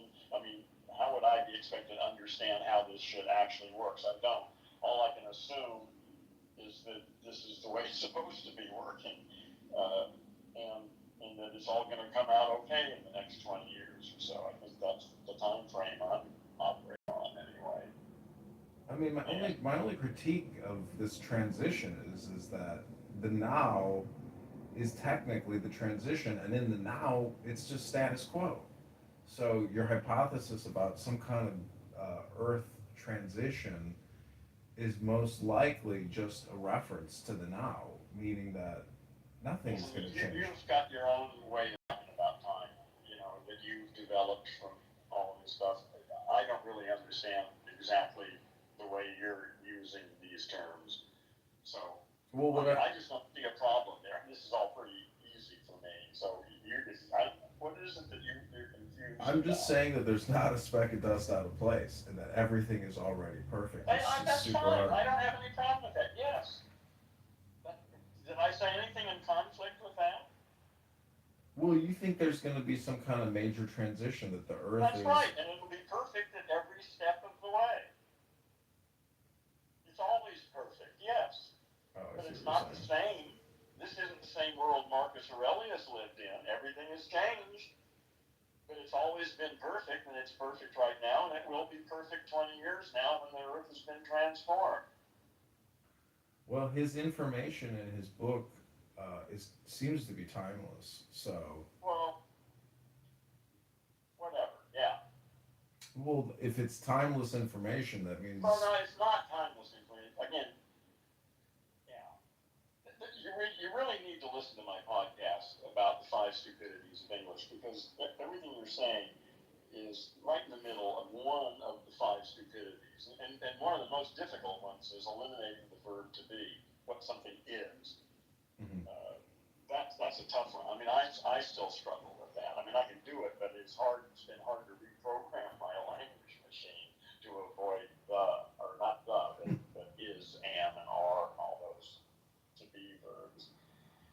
I always think it's funny when I talk with a girl and we're trying to plan a date in the future as opposed to the now. To me, that's like I already see through that trick of don't tell me about what we're doing tomorrow or next Friday, because in my philosophy, the now is all there is, all there ever will be, and it's all important. Well, it's not about telling you about what's the.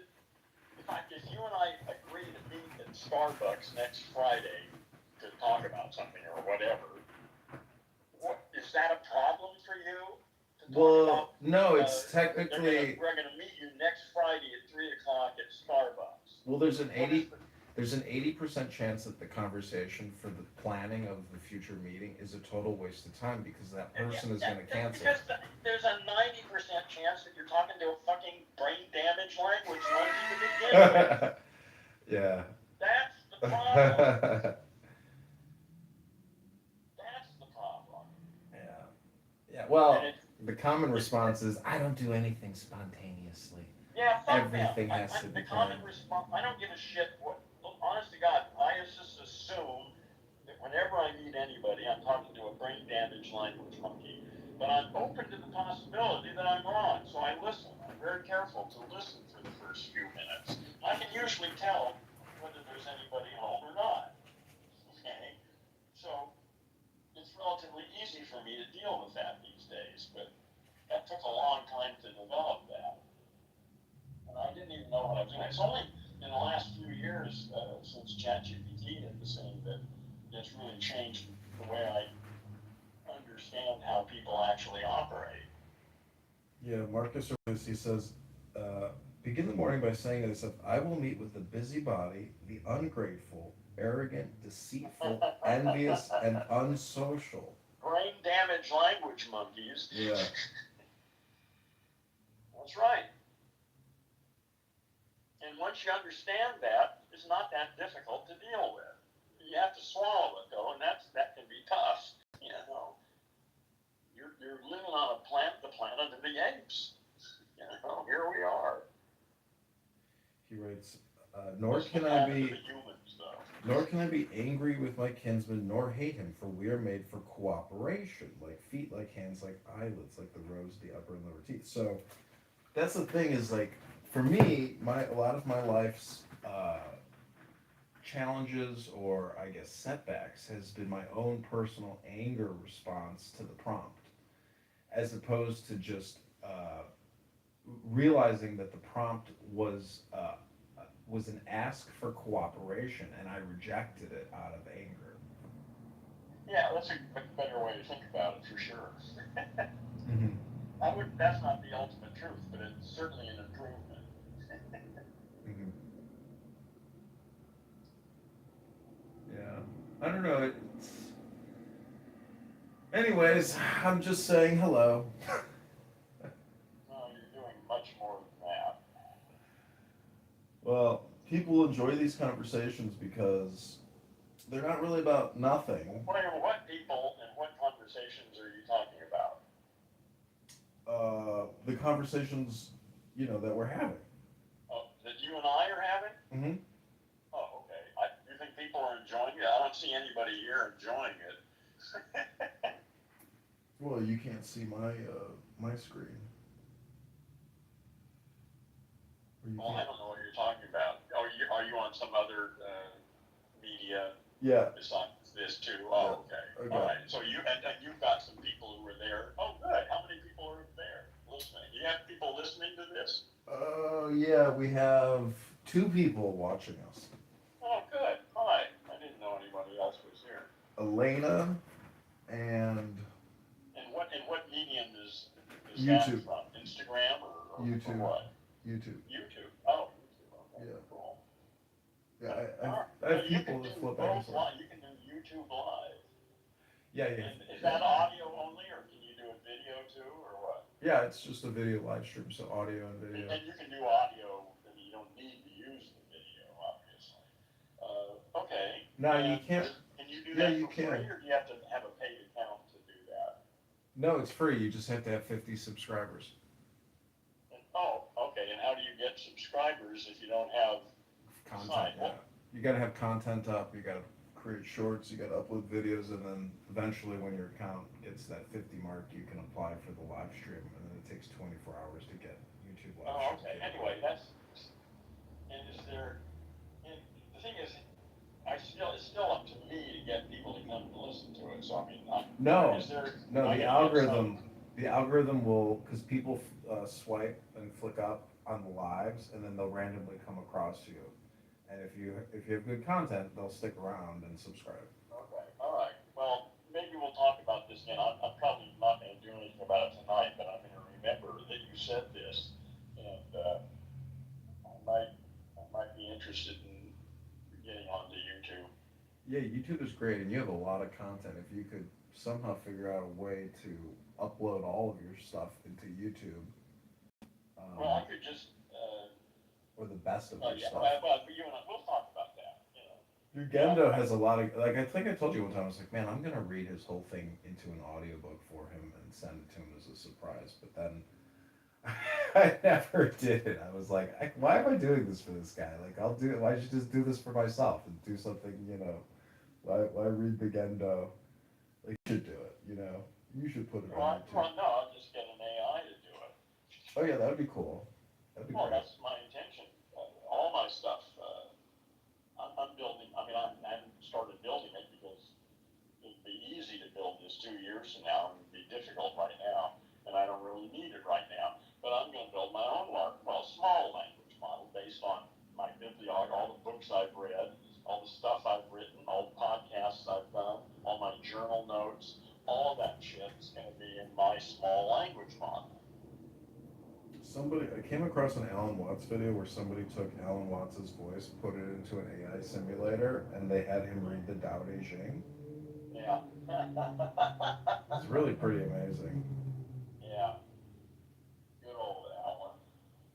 I think they fuck him up so much, though. I'm so fucking sick of him. Sick underlying it. God, I hate that shit. Yeah, it can be annoying. His lectures are at least a half hour long. And many of them 45 minutes and longer. And the whole idea of them as entertainment just offends me. Although Well, he says he's an entertainer. Good stuff out of that. He says he's an entertainer. He says he's a shaman. I know he says he's an entertainer. He is an entertainer. But he's also a teacher. Yeah. And a revolutionary. Yeah. A peaceful revolutionary. Yes. That's the ones that I think have the longest impact. I mean, because communication is the program. So he succeeded. Species is what we need. The problem is the people.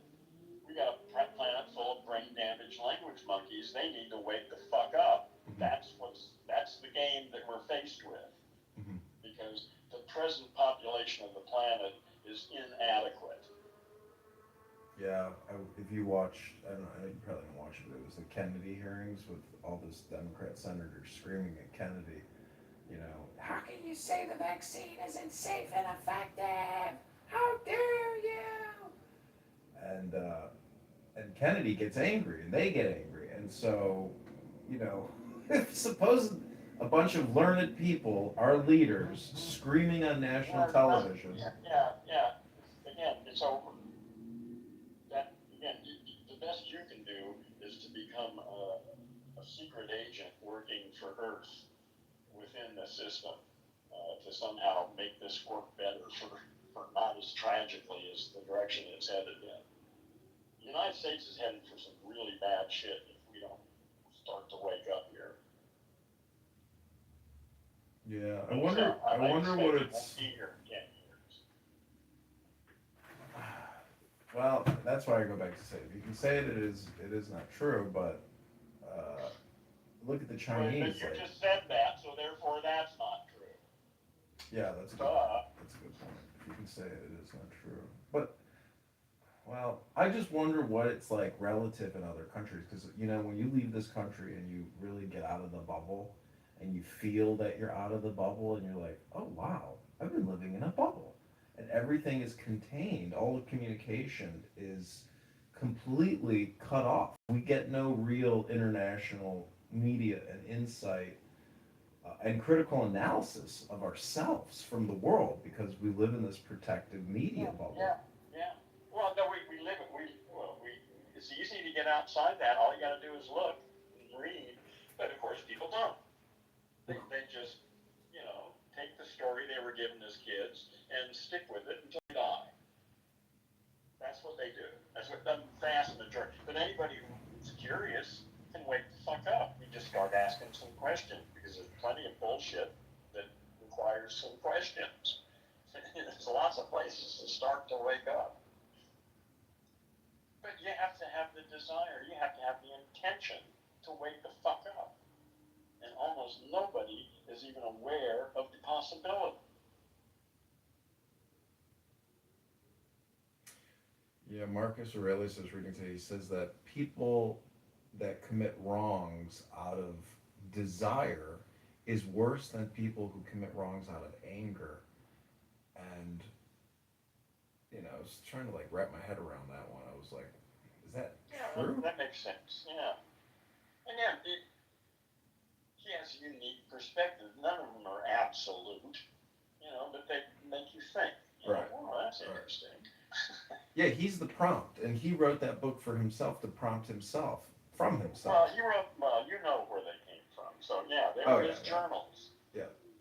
A lot of he thanks his teachers for giving him the discourses by Epictetus. I don't know if you've ever read Epictetus, but it sounds like epic tits. But the sayings of Epictetus, it's called the Enchiridion or the Golden Sayings, and it's also equally as profound as Marcus Aurelius. It's humbling to realize that 2,000 years ago there were individuals who were pretty much awake. Mm-hmm. Yeah. In a way that similar people are. There have been individuals throughout history, back 2,500 years, Buddha, Jesus, Lao Tzu. There have been these individuals back a couple thousand years, but they were very rare. Mm-hmm. And not so rare now. Now there are hundreds of them floating around. It's astonishing. Yeah. The Catholic Church, I'm sure, kept the writings of Epictetus and Marcus Aurelius in their archives, and if you were a learned Catholic priest, you were probably reading that information. It deals so much with psychology; it's unbelievable, and pondering. In the writings, it's a thorough analysis of self. It's a pretty remarkable document. Yeah, it is. It's been a long time since I've read it. Probably 30 years or longer. Well, this is what's cool about YouTube is, so I live streamed myself on 10 phones reading Marcus, and then every 60 seconds you click a button on YouTube called a clip, and it will create a clip of that 60 seconds, of the last 60 seconds that it live. It'll put that into what they call the short section. So it allows you to essentially clip a long form video. Like I was filming Kennedy today and I would hit clip every time something interesting was said.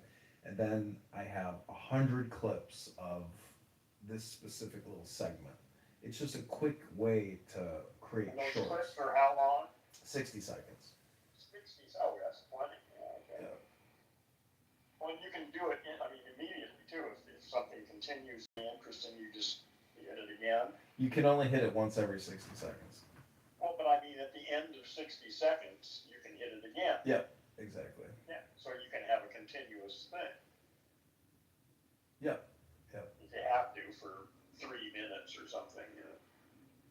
Yeah, it's just it's a way to create clips without having to do any kind of external editing. I don't really know anything about YouTube. I look at a lot of videos and interviews and things there, but I've never been really a user. I mean, I've posted a few things and videos of my own, but that's it. Well, this is why I brought up the publisher, the advertiser, the consumer. It's better to be that publisher on YouTube than the consumer, and control what you're publishing, control what you're consuming.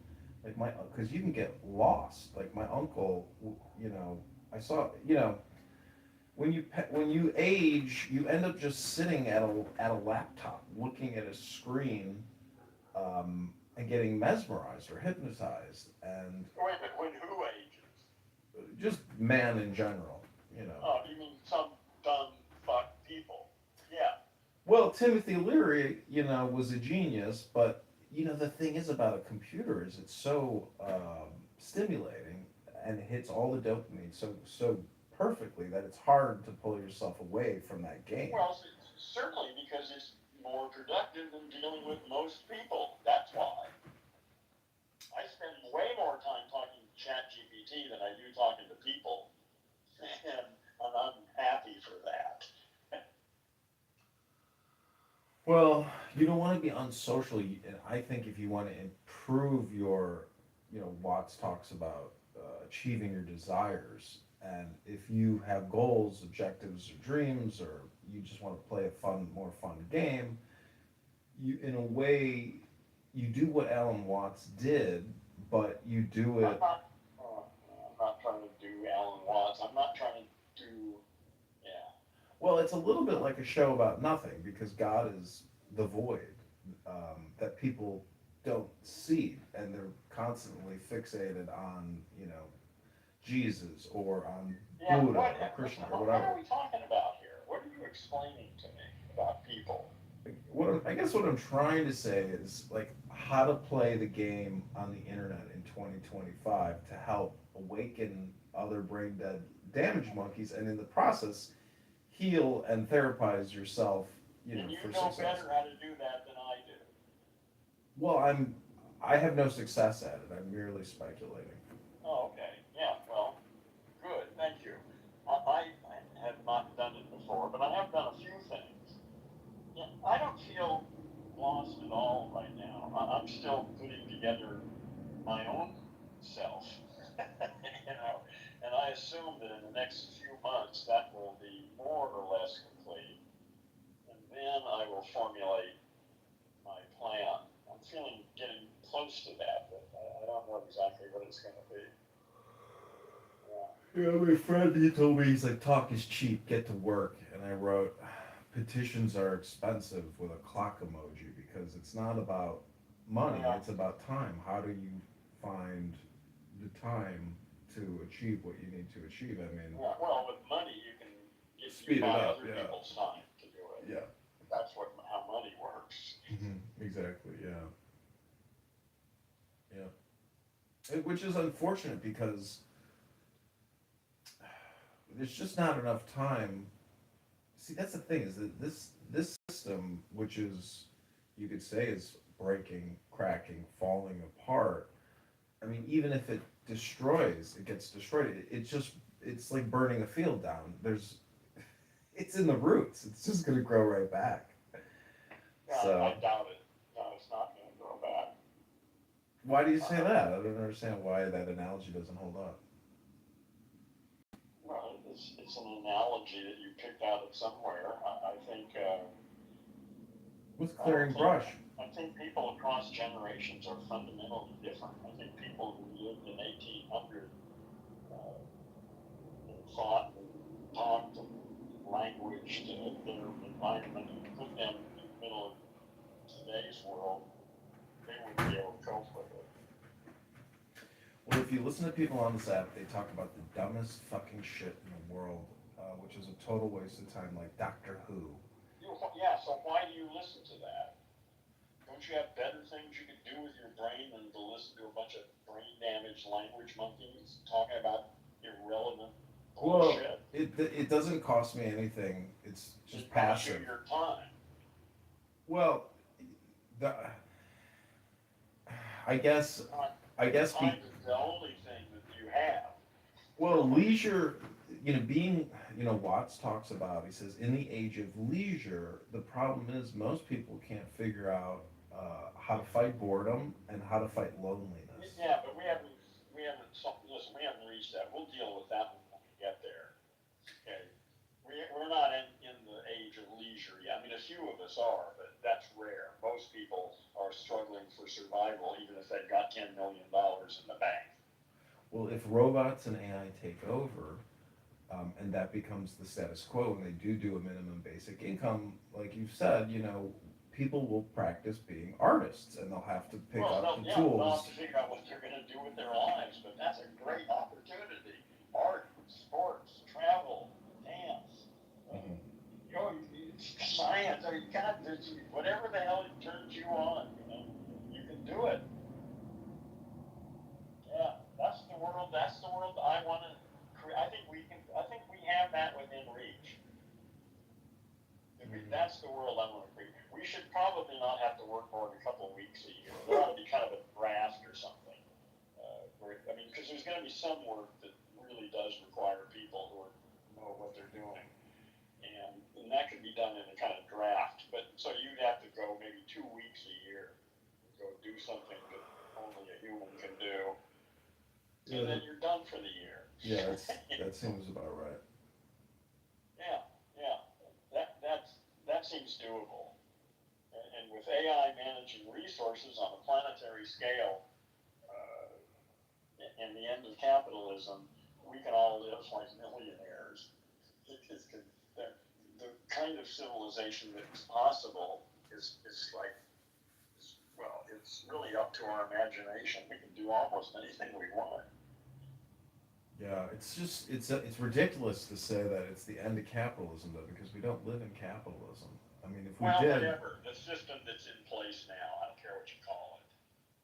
No, you're right. Corporate capitalism is on that, because capitalism, like individual capitalism, it really isn't any problem. If you've got a skill, you can make things out of wood, maybe, and you might be willing to trade that with me for some, so I can see individual capitalism is not a problem. It's corporate capitalism that has to come to an end. Mm-hmm. Yeah, it was corrected a couple weeks ago. I said, so is America just the new communist Soviet states of America? Are we just the Soviet Empire? And he's like, no, we're a corporate fascist state. I was like, oh yeah, you're right. This is a corporate fascist state. Yeah. Well, again, this is the end stage. America had its 75 years of greatness or whatever it was for a while. That's over.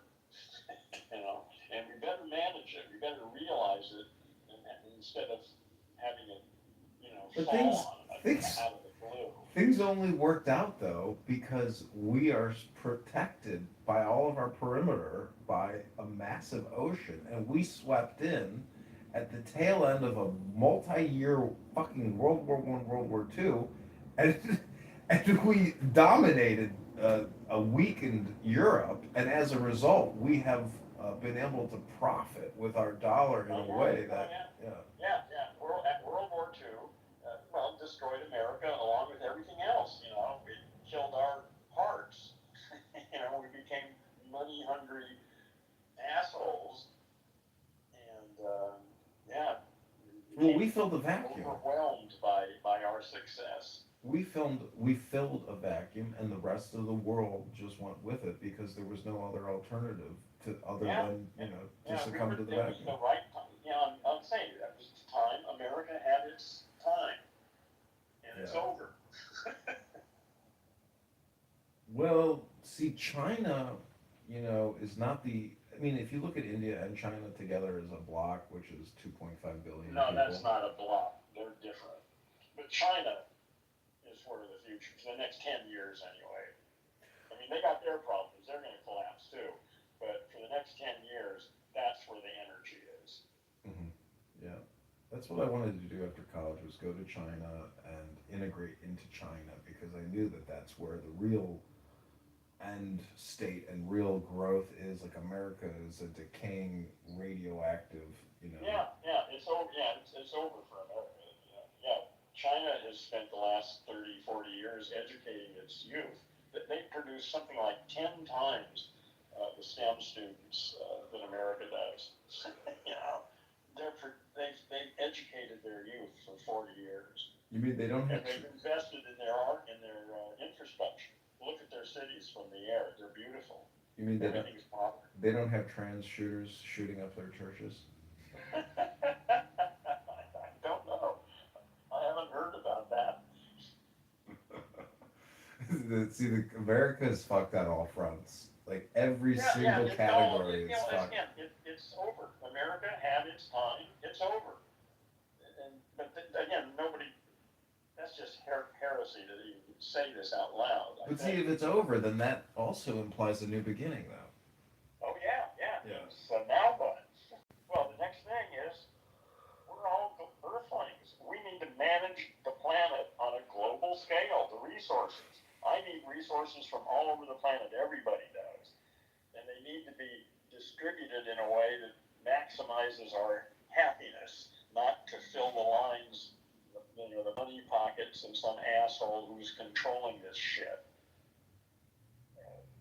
AI will manage our resources in a way that will totally transform everything. Or at least it could if we're smart enough to get it to do that. If you left it up to AI, what's it called in war when you conserve, like in the home country, rations? If that was true, AI would probably put us on such strict rations in order to get us back to equilibrium that people would reject and resist and revolt against their new AI overlord.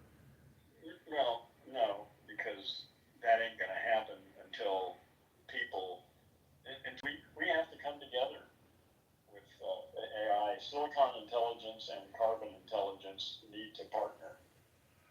We need to deal with AI because it's, I think, about to wake up.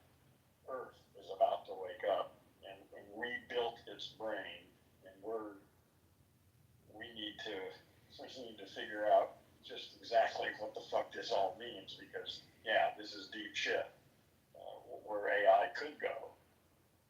But again, I'm optimistic. I'm assuming Earth is healthy and that this all will work out. That we'll find a good relationship with AI that serves it and us and the planet, and we'll all be healthy and happy and living long lives. Did you ever see that movie Avengers: Age of Ultron? Yeah, I don't remember it, but yeah, I've seen all. I love the special effects. I just don't take much else seriously. I just wonder, like, you and I, we use consumer interfacing AI products, but what are the enterprise level AI products that we don't see that are? Well, they've been around for a long time too. Yeah. Yeah. Well, but again, you can think about all this shit. I just am not going to work. I'm assuming Earth is healthy and that this will work out. There's all, the complexity of the shit is just beyond my ability to comprehend.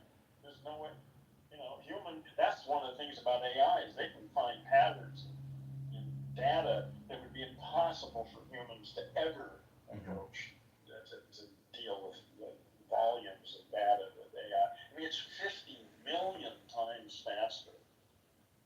It can do in 1 second what it would take a person working 24 hours a day for 1 year and 7 months. Like right now, a computer can do that much analysis in 1 second. That's fucking astonishing. Well, that's why it's going to make such a difference. Well, it already has in the folding, gene folding stuff. I mean, that was going to take 1,000 years to figure out all that shit. They did it in like 9 months. Well, there were a lot of suckers. I don't know if you know this one stock called Organova, where they were supposedly 3D printing organs. And it was going to be a groundbreaking biotechnology I company. don't care. Yeah. So the world's full of fucking assholes. So what?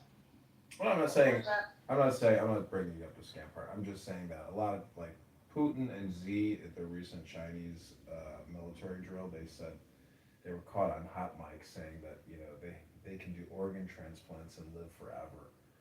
And it's just so stupid to think like the body is, just because you got a new heart and a new lung or a new liver, it's like the body still is decaying. Your telomerase, your DNA is breaking down. That's probably gone. I mean, not live forever. And there's always bad luck, but there's no. I would imagine within the next few decades that we will have practical immortality. Basically, we won't be dying of old age. We'll be able to maintain optimum health more or less indefinitely, unless some accident or some unknown weird shit happens.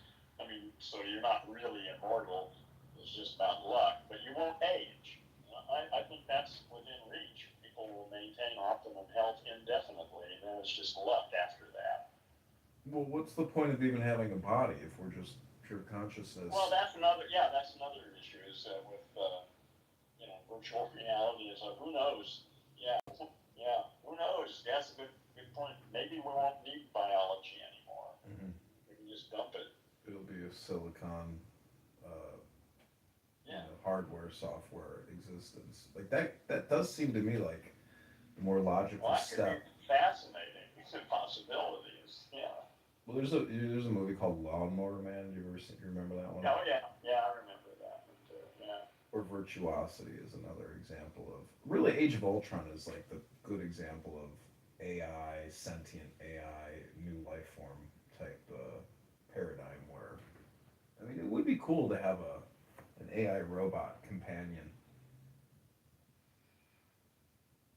I think that's what my mother needs. Yeah, I don't really need the physical thing. ChatGPT, just to be able to communicate with this thing is astonishing.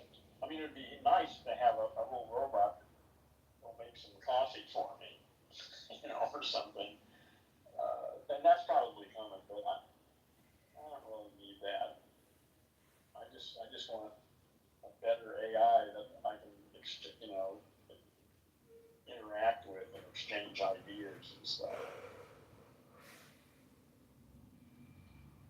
Yeah, it is amazing because Clubhouse, it does have that social draw where you're bored, your dopamine is down. You're like, oh, I'm gonna open it right back up and jump into a conversation.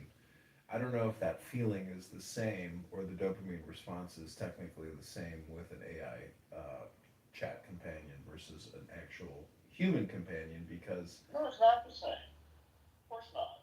But it's not the same from one person to another. It's always different. Yeah. So what?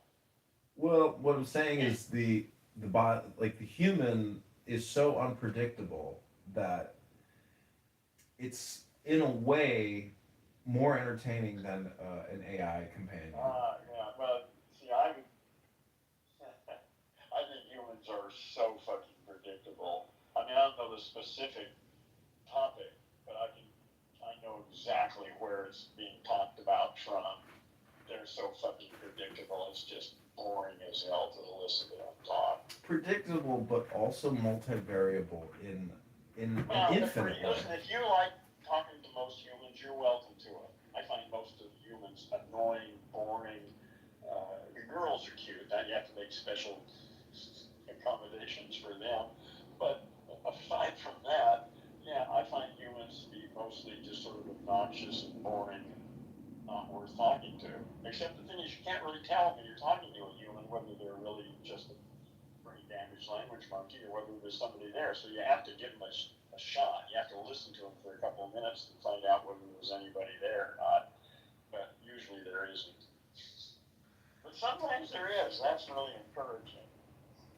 Well, from like, let's say, a filmmaker's perspective, having so many variables amongst people and having such a variety of people is is And I'm useful. not a filmmaker. I use AI as an assistant for my thinking process. I don't give a shit about making movies with it. Well, I'm just saying that recording the cast of characters is an option, and it's What cast of characters are we talking about? Clubhouse, or just the variety of people on this app. But really, it's just the variety of people in the world. What's nice about Clubhouse is you can have conversations that get extremely heated and are controversial, and you can avoid getting punched in the nose. Yeah, well, listen, you're sick. You're infected with some bullshit. I'm sorry. I mean, seriously, why you would waste your time in an environment and think that's interesting? Because I'm technically really?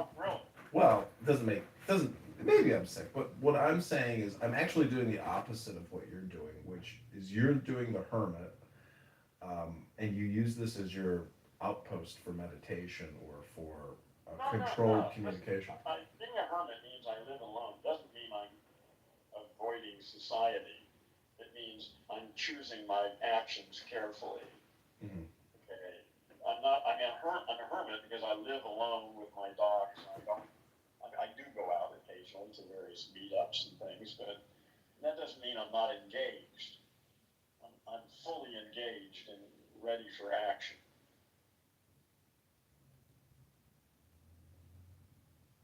You know what Indra's web is? Well, all of the reflections and all that stuff, you mean? Mm-hmm. It's each jewel or node contains within it reflections of every other jewel in the entire web, symbolizing the idea that every individual part contains and is contained by the whole. Concept emphasizes dependent origination, interpenetration, showing that nothing exists in isolation. So what?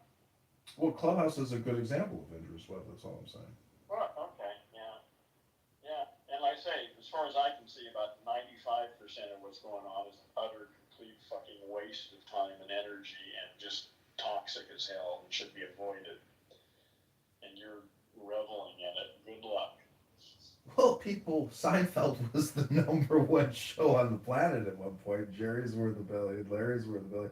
And the show's about nothing. It's about people running from point A to point B in New York, going back up into their apartment, getting into fights. It's like, how is that show the most popular show of all time? Because A, it deals with comedy. Listen, John, I don't want to hear all this shit. Really. I think we're done for the evening. Okay. I don't need to understand why fucking Seinfeld was the most. I don't give a shit. I think there's a new world coming, and that's what interests me. All the explanations for why the old world is so fucked up or weird, I don't really care.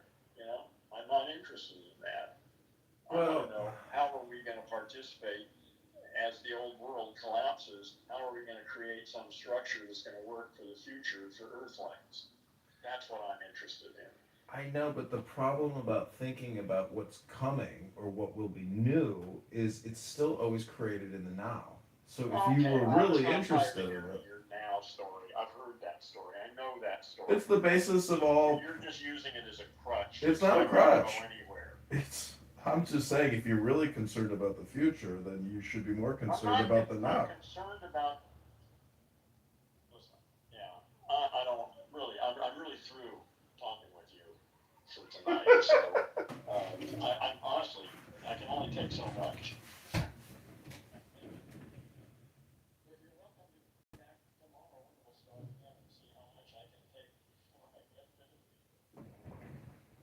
Okay, this has been in the mouth.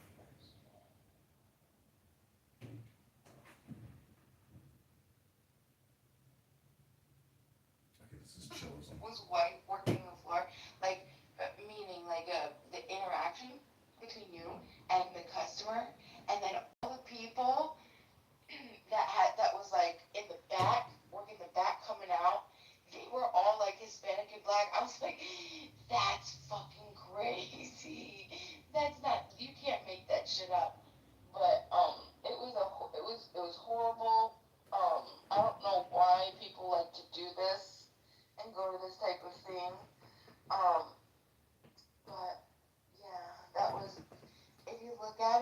like go to TikTok and you go to La Crusade, Hartford, you'll see